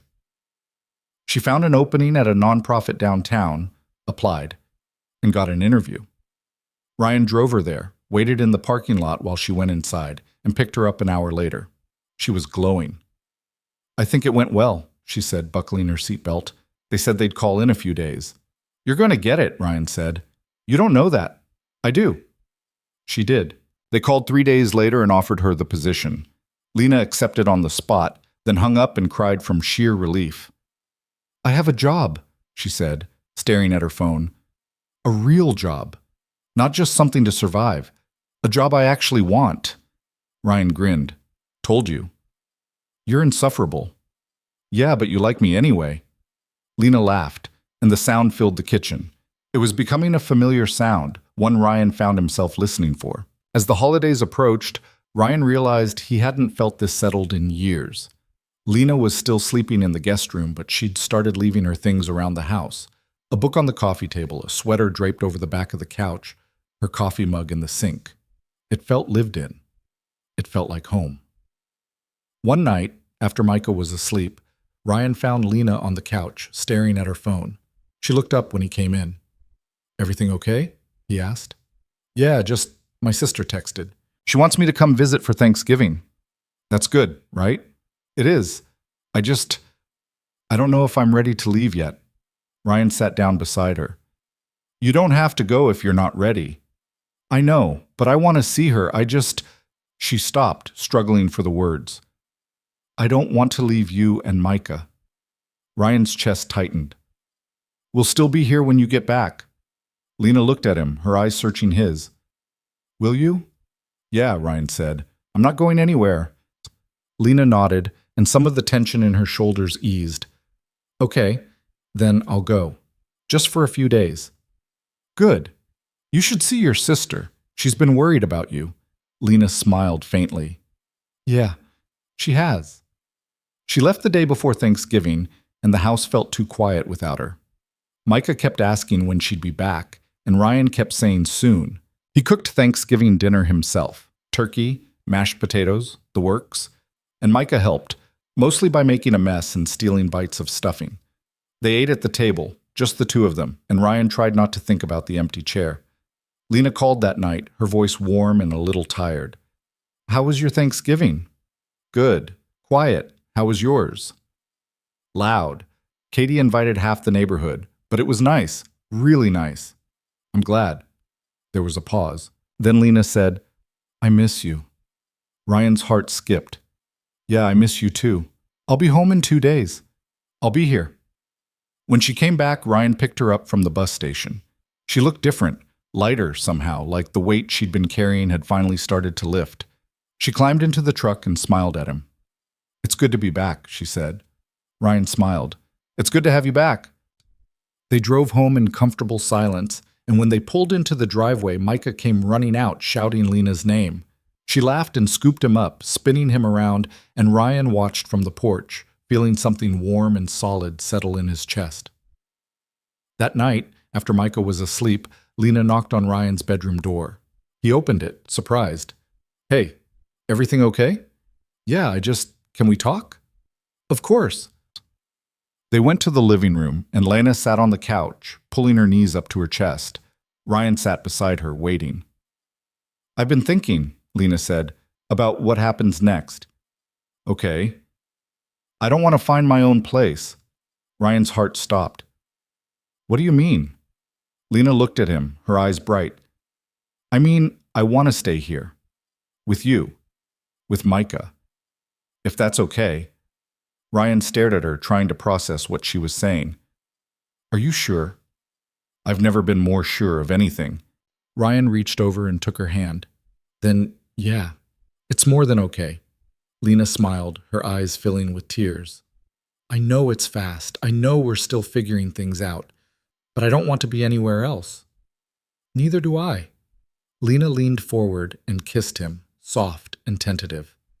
Ryan kissed her back, his hand coming up to cup her face, and for the first time in a long time, everything felt right. When they pulled apart, Lena was smiling, her forehead resting against his. So we're doing this? She whispered.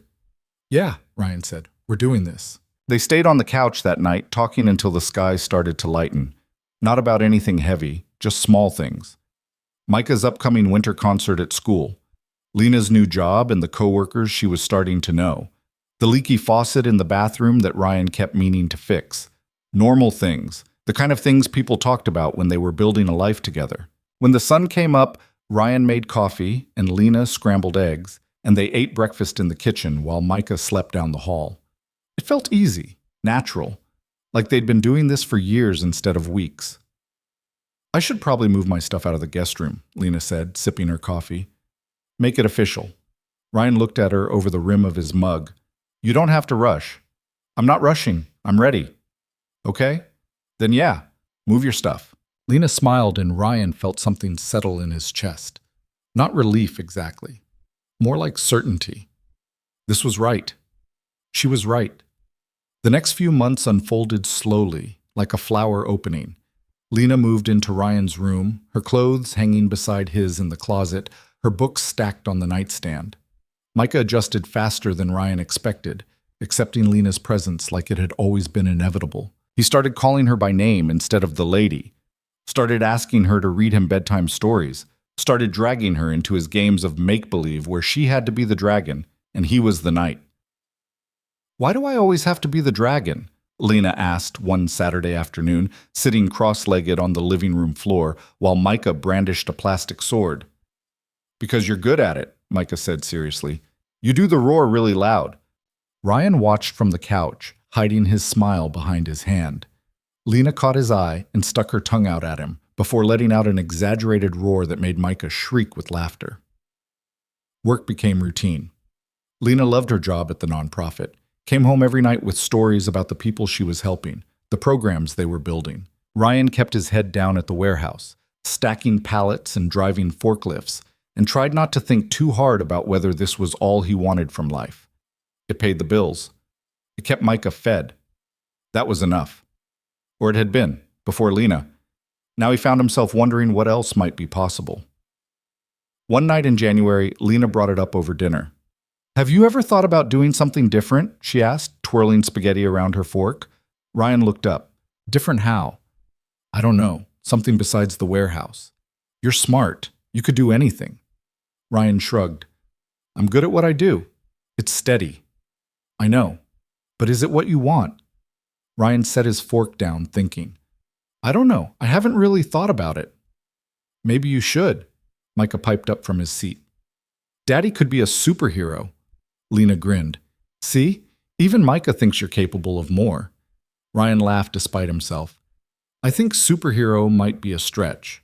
"I don't know," Lena said, her eyes warm. "You saved me. That's pretty superhero-ish." Ryan felt his face heat.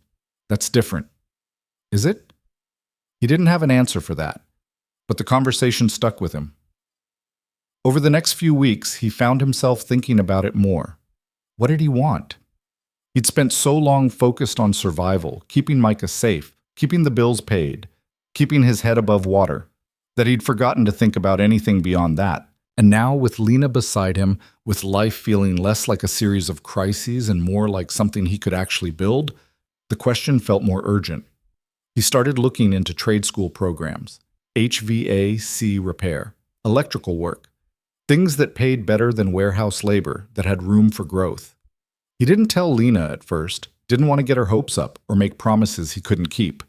But one night, after Micah was asleep, he pulled up a website on his laptop and showed her. "What do you think?" he asked. Lena leaned over to look at the screen. It was an electrician apprenticeship program, 18 months, nights and weekends, so he could keep working during the day. "I think you should do it," she said without hesitation. "It's going to be a lot. Between work and school and Micah." "We'll figure it out," Lena interrupted. "I'll help. We're a team now, remember?" Ryan looked at her, this woman who'd stumbled into his life soaking wet and terrified, who'd somehow become the person he trusted most in the world. "Yeah," he said. "We are." He applied the next day. February brought snow, the kind that blanketed Cedar Falls in white and turned the streets into skating rinks. Micah was ecstatic, begging to go outside every morning before school. Lena indulged him, bundling him up in layers and taking him out to build snowmen in the yard, while Ryan shoveled the driveway. They looked like a postcard out there, Lena's cheeks flushed pink from the cold, Micah's laughter ringing out clear and bright. Ryan stood at the window, watching them, and realized he was happy. Not just content, not just okay. Actually, genuinely happy. It was a strange feeling, one he'd almost forgotten existed. That night, after Micah was in bed, Lena curled up beside Ryan on the couch, her head resting on his shoulder. "I talked to Katie today," she said. "Yeah? How's she doing?" "Good. She's dating someone new, says she's serious about him." "That's great." Lena was quiet for a moment, then she said, "She asked when we're getting married." Ryan went still. "What did you tell her?" "I told her we hadn't talked about it." Lena tilted her head to look at him. "Should we?" Ryan's heart pounded. "Do you want to?" "I don't know. Maybe. Eventually." She paused. "Do you?" Ryan thought about it. Marriage had never been something he'd wanted to rush into again, not after everything with Micah's mom. But this felt different. Lena felt different. "Yeah," he said finally. "I do. Not right now, but someday." Lena smiled, her eyes soft. "Someday sounds good." They didn't talk about it again for a while, but the idea hung between them, quiet and steady. A promise neither of them needed to name. In March, Ryan got accepted into the apprenticeship program. He started classes 2 nights a week, coming home exhausted but energized in a way he hadn't felt in years. Lena picked up the slack at home, cooking dinner on the nights he was in class, helping Micah with homework, keeping the house from falling apart. She never complained, never made him feel guilty for the extra weight she was carrying. She just did it, the way she did everything, quietly, without fanfare. "I don't know how you do it," Ryan said one night, collapsing onto the couch after a particularly brutal class. "Work all day, Then come home and deal with all this. Lena looked up from the dishes she was washing. I'm not dealing with anything. I'm living my life. With you, with Micah. This is what I want. Ryan stood and walked over to her, wrapping his arms around her from behind. I love you, he said, the words spilling out before he could stop them. Lena froze for a second, then turned in his arms, her eyes wide. What? I love you, Ryan repeated, his voice steadier this time. I should have said it sooner, but I do. I love you. Lena's eyes filled with tears. I love you too. Ryan kissed her, slow and deep, and for a moment the world outside the kitchen ceased to exist. When they pulled apart, Lena was smiling, her hands cupped around his face. Say it again, she whispered. I love you. One more time. Ryan laughed. I love you. Lena kissed him again, and this time, neither of them pulled away until Micah called from the living room, asking if they were ever going to watch the movie they'd promised. Spring came, and with it, a sense of renewal. Lena got a promotion at work, a small one, but enough to make her feel like she was moving forward. Ryan finished his first semester of the apprenticeship program with high marks, his instructor telling him he had a real knack for the work. Micah finished kindergarten and started talking about first grade like it was the most exciting thing in the world. One Saturday in May, Ryan took Micah to the park while Lena stayed home to catch up on errands. They spent the afternoon on the swings and the monkey bars, Micah's energy seemingly endless. On the way home, Micah looked up at Ryan with his serious, thoughtful expression. Daddy, are you and Lena going to get married? Ryan glanced down, surprised. Where'd that come from?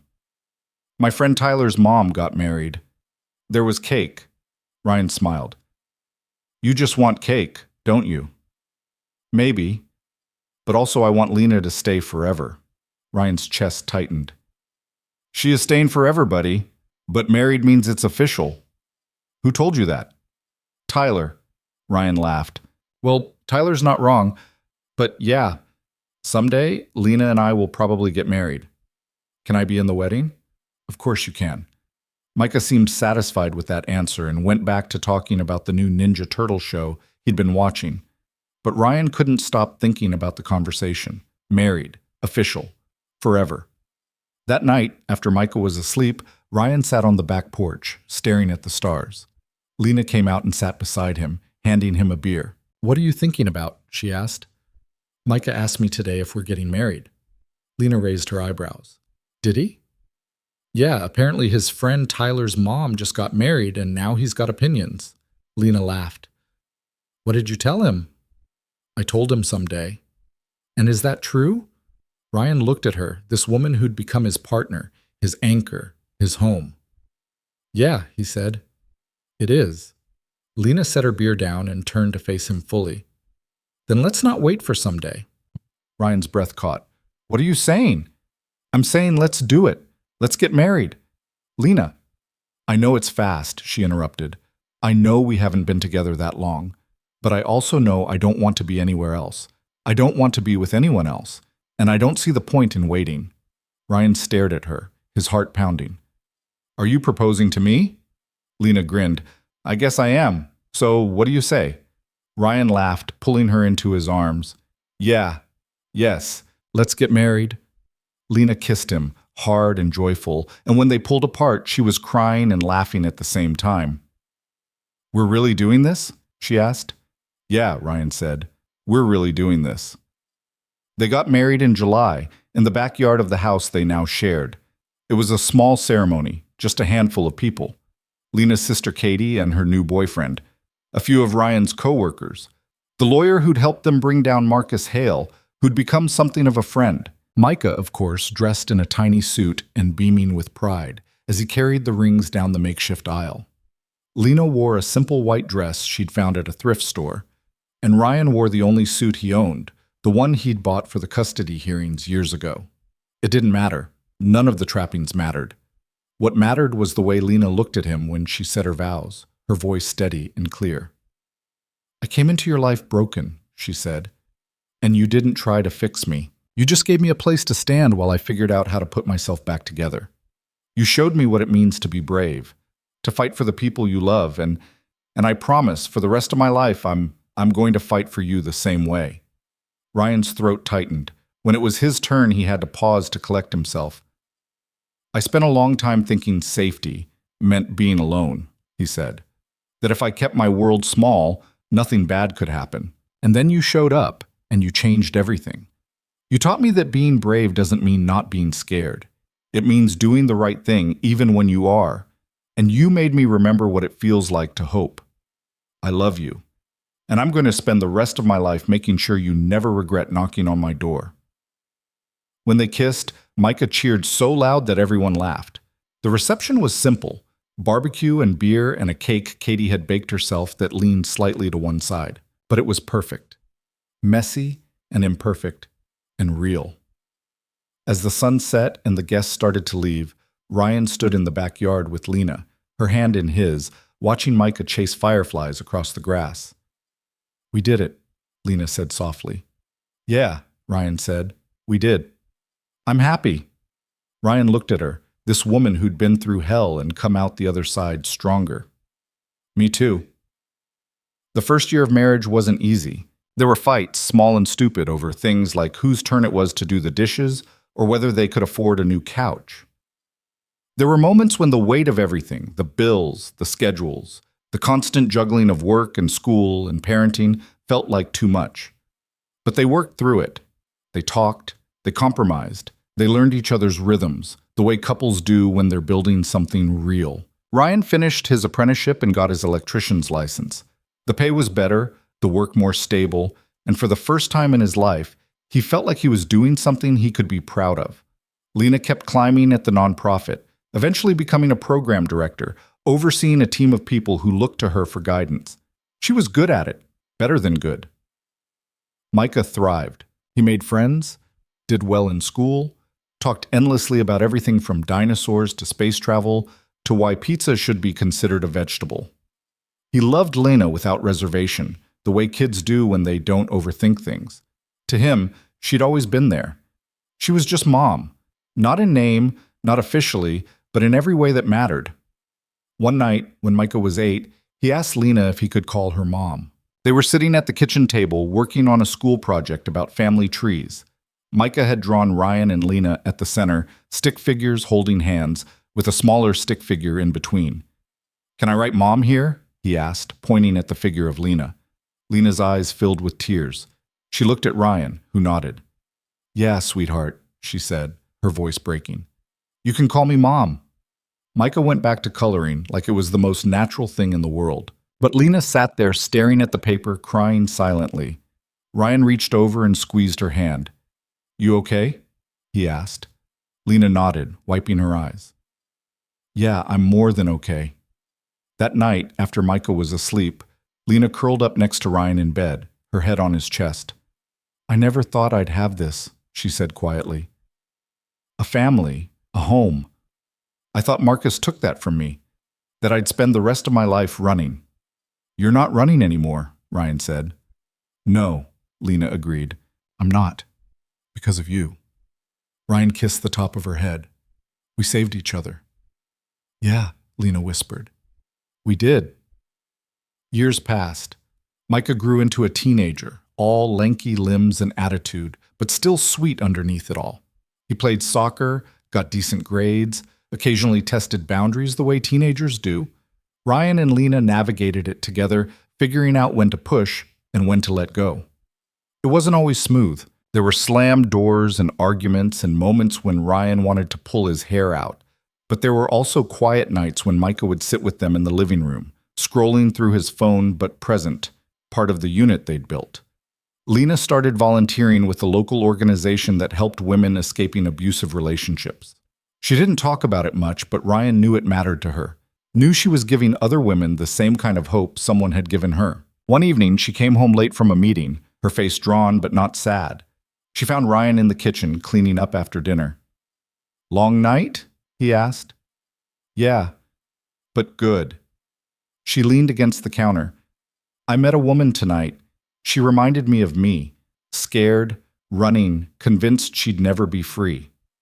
"What did you tell her?" "I told her she would be.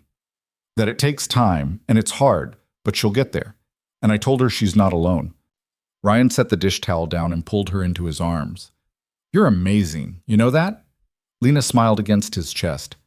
I learned from the best. In the summer, when Micah turned 16, they took a trip to the coast.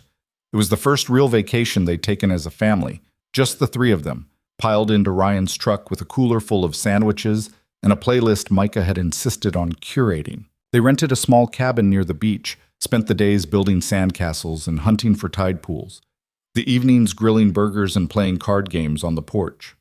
One night, Ryan and Lena walked along the beach while Micah stayed back at the cabin, glued to his phone. The sun was setting, painting the sky in shades of orange and pink. They walked in silence for a while, hand in hand, the waves lapping at their feet. You ever think about how we got here? Lena asked. All the time, Ryan said. It's crazy, isn't it? If I hadn't knocked on your door that night, but you did. Lena stopped walking and turned to face him. I was so scared. I thought my life was over. And then you opened the door and everything changed. Ryan cupped her face in his hands. You changed my life too. You made me remember how to live. Lena kissed him, soft and slow, and for a moment they stood there on the beach, the world around them fading into background noise. I love you, Lena whispered. I love you too. They walked back to the cabin as the stars started to come out, and Ryan felt a deep, abiding gratitude for the life they'd built. It wasn't perfect. It was messy and complicated and sometimes hard, but it was theirs, and that was enough. When Micah graduated high school, Ryan sat in the bleachers with Lena, watching their son walk across the stage to accept his diploma. He thought about the scared, exhausted single dad he'd been all those years ago, convinced he was barely holding it together. He thought about the night Lena had knocked on his door, how close he'd come to not answering, and he thought about everything that had come after, the fear, the fights, the moments when it felt like the world was against them. But they'd made it, all of them, together. As Micah's name was called and he waved at them from the stage, Lena squeezed Ryan's hand. We did good, she said. Ryan nodded, his throat tight. Yeah, we did. That night, they threw a small party at the house. Micah's friends came over, music blaring, pizza boxes piling up. Ryan and Lena stayed on the porch, watching the chaos unfold, content to let the kids have their moment. You think he's ready for college? Lena asked. I don't know, Ryan admitted, but I think he'll figure it out. He's got a good head on his shoulders. He gets that from you. Ryan smiled. And from you. Lena leaned her head on his shoulder. We make a pretty good team. The best. They sat there as the night deepened, the sound of laughter and music filling the air, and Ryan realized that this ordinary, beautiful, messy life was everything he'd ever wanted. He'd spent so long afraid of letting people in, afraid of what he might lose. But Lena had taught him that the risk was worth it, that love wasn't about protecting yourself from pain. It was about showing up even when it was hard, even when it was scary. And he'd show up for her, for Micah, for this family they'd built every single day for the rest of his life. Years later, when Micah brought home a girl he was serious about, introducing her nervously at Sunday dinner, Ryan watched Lena welcome her with open arms, asking questions and making her laugh. And he saw the same kindness that had saved Lena all those years ago being passed forward. It was a small moment, nothing dramatic, but it felt significant. Like proof that the good they'd fought for hadn't just healed them, it was rippling outward, touching other lives. That night, after everyone had gone, Ryan found Lena in the kitchen, washing dishes. You're good with people, he said. Lena glanced at him. What brought that on? Just watching you tonight, with Micah's girlfriend. You made her feel like she belonged. Lena smiled. I remember what it's like to feel like you don't. Ryan walked over and wrapped his arms around her waist. You belong here. With me. With us. You always have. Lena turned in his arms and kissed him. I know, and I'm not going anywhere. They stood there in the kitchen, holding each other, and Ryan thought about all the nights they'd stood in this exact spot over the years. Celebrating, grieving, planning, fighting, making up. This kitchen had seen it all, and it would see more. Because this was their life. Imperfect, real, worth fighting for. On their 10th wedding anniversary, Ryan took Lena back to the coast, to the same cabin they'd rented with Micah years ago. It was just the two of them this time. Micah off at college, living his own life. They spent the weekend walking the beach, talking about everything and nothing, remembering how far they'd come. On the last night, they sat on the porch, watching the sun set over the ocean. Lena had her head on Ryan's shoulder, her hand in his. "Do you ever regret it?" Ryan asked. Lena looked up at him. "Regret what?" "Knocking on my door that night, letting me into your mess." Lena laughed softly. "Never. Not once. Do you regret answering?" "No," Ryan said. "Best decision I ever made." They sat in comfortable silence for a while, the waves crashing in the distance. Then Lena said, "You know what I think about sometimes?" "What?" "All the things that had to go wrong for me to end up at your door, the years with Marcus, the fear, the running, all of it was awful, but it led me here. To you, to Micah, to this life." Ryan squeezed her hand. "I used to think the same thing, about the divorce, about how hard it was being a single parent. I hated it at the time, but if it hadn't happened, I wouldn't have been home that night. I wouldn't have answered the door." "Funny how life works," Lena said. "Yeah. I'm glad I found you." "Me too." They watched the sun disappear below the horizon, the sky turning dark, the stars beginning to emerge. And Ryan thought about the scared, broken people they'd been when they met, the walls they'd built, the fear they'd carried. And he thought about how, piece by piece, they'd helped each other tear those walls down. Love wasn't about finding someone perfect. It was about finding someone worth fighting for, someone who'd fight for you too, someone who'd stand beside you when everything fell apart and help you build something new from the ruins. He'd found that in Lena, and she'd found it in him. And that, Ryan realized, was the whole point. Not the happy ending, not the perfect life, but the choice to keep showing up, to keep trying, to keep loving, even when it was hard, especially when it was hard, because that was what made it real. As they walked back into the cabin, hand in hand, Ryan looked at Lena and saw not just the woman she'd become, but the journey she'd taken to get there. And he felt grateful for the knock on the door, for the courage it took to answer, for every stumbling step they'd taken together since. "I love you," he said. Lena smiled, her eyes bright in the dim light. "I love you too, always." And in that moment, Ryan knew that no matter what came next, the challenges, the changes, the inevitable ups and downs, they'd face it together, because they'd learned the most important lesson of all. That home isn't a place.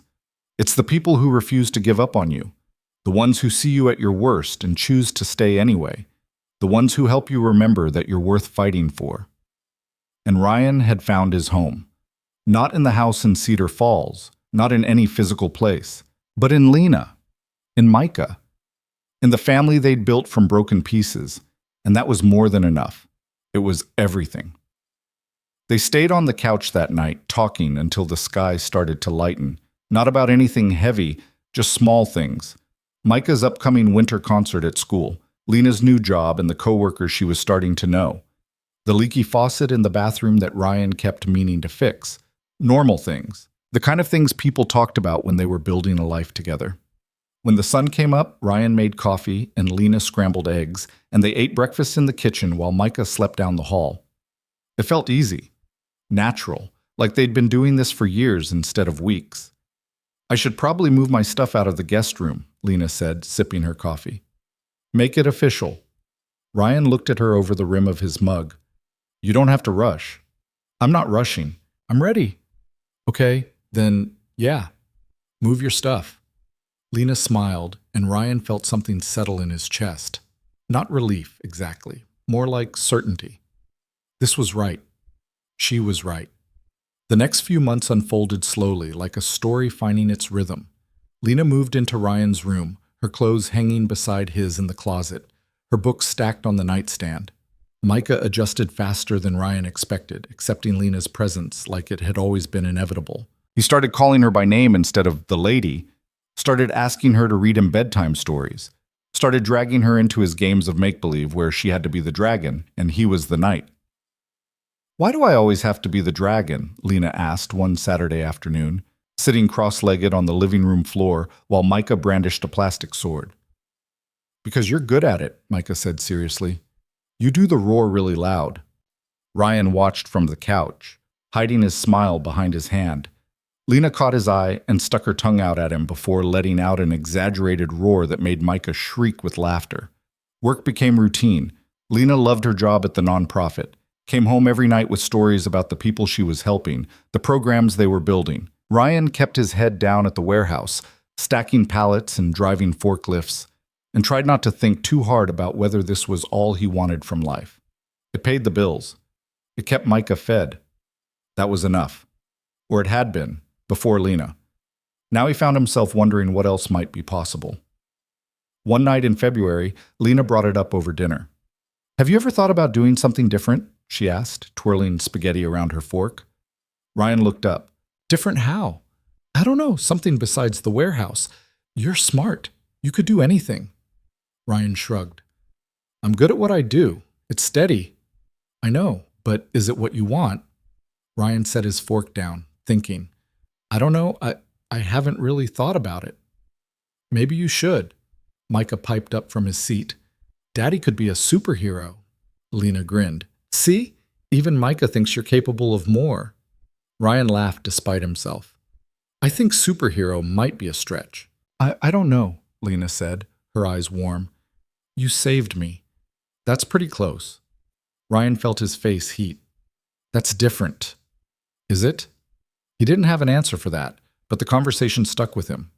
Over the next few weeks, he found himself thinking about it more. What did he want?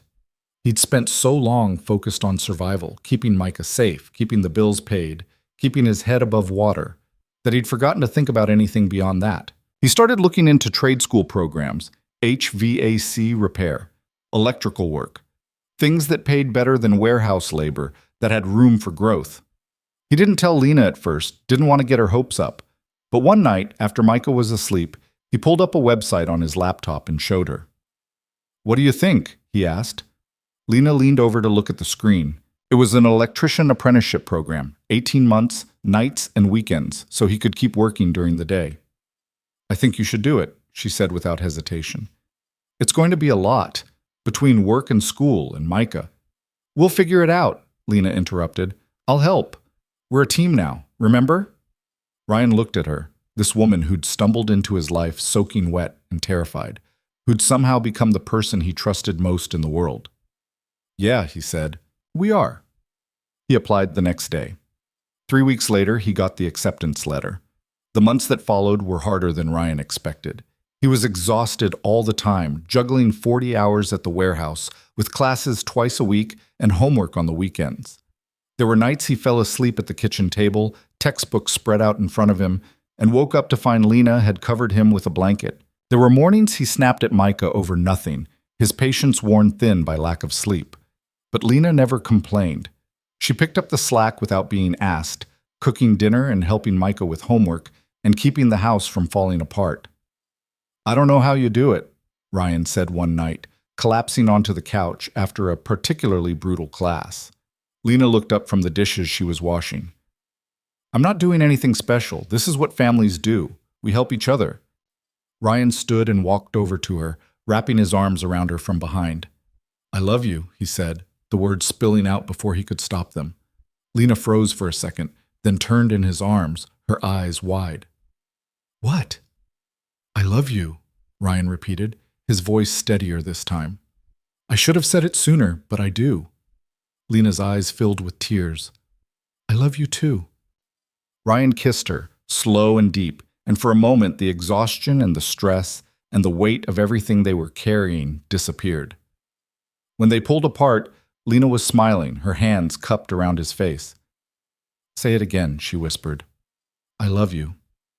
"One more time," Ryan laughed. "I love you." Lena kissed him again, and this time, neither of them pulled away until Micah called from the living room, asking if they were ever going to watch the movie they'd promised. Spring came, and with it, a sense of renewal. Ryan finished his first semester of the apprenticeship program with high marks. Lena got a small promotion at work. Micah finished kindergarten, talking endlessly about first grade like it was the most exciting thing in the world. One Saturday in May, Micah looked up at Ryan with his serious, thoughtful expression while they were working on a school project together. "Daddy, are you and Lena going to get married?" Ryan glanced down, surprised. "Where'd that come from?" My friend Tyler's mom got married. There was cake. Ryan smiled. You just want cake, don't you? Maybe, but also I want Lena to stay forever. Ryan's chest tightened. She is staying forever, buddy. But married means it's official. Who told you that? Tyler. Ryan laughed. Well, Tyler's not wrong. That night after Micah was asleep, Ryan sat on the back porch staring at the stars. Lena came out and sat beside him, handing him a beer. What are you thinking about? She asked. Micah asked me today if we're getting married. Lena raised her eyebrows. Did he? Yeah, apparently his friend Tyler's mom just got married and now he's got opinions. Lena laughed. What did you tell him? I told him someday. And is that true? Ryan looked at her, this woman who'd become his partner, his anchor, his home. Yeah, he said. It is. Lena set her beer down and turned to face him fully. Then let's not wait for someday. Ryan's breath caught. What are you saying? I'm saying let's do it. Let's get married. Lena, I know it's fast, she interrupted. I know we haven't been together that long, but I also know I don't want to be anywhere else. I don't want to be with anyone else. And I don't see the point in waiting. Ryan stared at her, his heart pounding. Are you proposing to me? Lena grinned. I guess I am. So what do you say? Ryan laughed, pulling her into his arms. Yeah, yes. Let's get married. Lena kissed him, hard and joyful, and when they pulled apart, she was crying and laughing at the same time. We're really doing this? She asked. Yeah, Ryan said. We're really doing this. They got married in July, in the backyard of the house they now shared. It was a small ceremony, just a handful of people. Lena's sister Katie and her boyfriend. A few of Ryan's coworkers. The lawyer who'd helped them bring down Marcus Hale. Micah, of course, dressed in a tiny suit and beaming with pride as he carried the rings down the makeshift aisle. Lena wore a simple white dress she'd found at a thrift store, and Ryan wore the only suit he owned. It didn't matter. None of the trappings mattered. What mattered was the way Lena looked at him when she said her vows, her voice steady and clear. I came into your life broken, she said, and you didn't try to fix me. You just gave me a place to stand while I figured out how to put myself back together. You showed me what it means to be brave, to fight for the people you love, and I promise, for the rest of my life, I'm going to fight for you the same way. Ryan's throat tightened. When it was his turn, he had to pause to collect himself. I spent a long time thinking safety meant being alone, he said, that if I kept my world small, nothing bad could happen. And then you showed up, and you changed everything. You taught me that being brave doesn't mean not being scared. It means doing the right thing even when you are. You made me remember what it feels like to hope. I love you, and I'm going to spend the rest of my life making sure you never regret knocking on my door. When they kissed, Micah cheered so loud that everyone laughed. The reception was simple, barbecue and beer and a cake Katie had baked herself that leaned slightly to one side, but it was perfect. Messy and imperfect and real. As the sun set and the guests started to leave, Ryan stood in the backyard with Lena, her hand in his, watching Micah chase fireflies across the grass. We did it, Lena said softly. Yeah, Ryan said. We did. I'm happy. Ryan looked at her, this woman who'd been through hell and come out the other side stronger. Me too. The years that followed weren't always easy. There were fights, small and stupid, over things like whose turn it was to do the dishes or whether they could afford a new couch. There were moments when the weight of everything, the bills, the schedules, the constant juggling, felt like too much. But they worked through it. They talked. They compromised. They learned each other's rhythms, the way couples do when they're building something real. Ryan finished his apprenticeship and got his electrician's license. The pay was better, the work more stable, and for the first time in his life, he felt like he was doing something he could be proud of. Lena kept climbing at the nonprofit, eventually becoming a program director. She was good at it, better than good. Micah thrived. He made friends, did well in school, talked endlessly about everything from dinosaurs to space travel. He loved Lena without reservation. To him, she'd always been there. She was just mom, not in name, not officially, but in every way that mattered. One night, when Micah was 8, he asked Lena if he could call her mom. They were sitting at the kitchen table working on a school project about family trees. Micah had drawn Ryan and Lena at the center, stick figures holding hands, with a smaller stick figure in between. "Can I write Mom here?" he asked, pointing at the figure of Lena. Lena's eyes filled with tears. She looked at Ryan, who nodded. "Yeah, sweetheart," she said, her voice breaking. "You can call me Mom." Micah went back to coloring, like it was the most natural thing in the world. But Lena sat there, staring at the paper, crying silently. Ryan reached over and squeezed her hand. "You okay?" he asked. Lena nodded, wiping her eyes. "Yeah, I'm more than okay." That night, after Micah was asleep, Lena curled up next to Ryan in bed. "I never thought I'd have this," she said quietly. "A family. A home. I thought Marcus took that from me, that I'd spend the rest of my life running." "You're not running anymore," Ryan said. "No," Lena agreed. "I'm not. Because of you." Ryan kissed the top of her head. "We saved each other." "Yeah," Lena whispered. "We did." When Micah turned 10, Ryan took the family on their first real vacation, a week at the coast. They rented a small cabin near the beach, spent the days building sandcastles and hunting for tide pools, the evenings grilling burgers and playing card games on the porch. One night, Ryan and Lena walked along the beach while Micah stayed back at the cabin. The sun was setting, painting the sky in shades of orange and pink. "You ever think about how we got here?" Lena asked. "All the time," Ryan said. "It's crazy, isn't it? If I hadn't knocked on your door that night—" "But you did." Lena stopped walking and turned to face him. "I was so scared. I thought my life was over. And then you opened the door, and everything changed." Ryan cupped her face in his hands. "You changed my life, too. You made me remember how to live." Lena kissed him, and for a moment, they stood there on the beach, the world around them fading away. "I love you," Lena whispered. "I love you, too." Years passed. Micah grew into a teenager. Ryan and Lena navigated it together, figuring out when to push and when to let go. It wasn't always smooth. There were slammed doors and arguments and moments when Ryan wanted to pull his hair out, but there were also quiet nights when the three of them sat in the living room together, just being a family. And that was what mattered.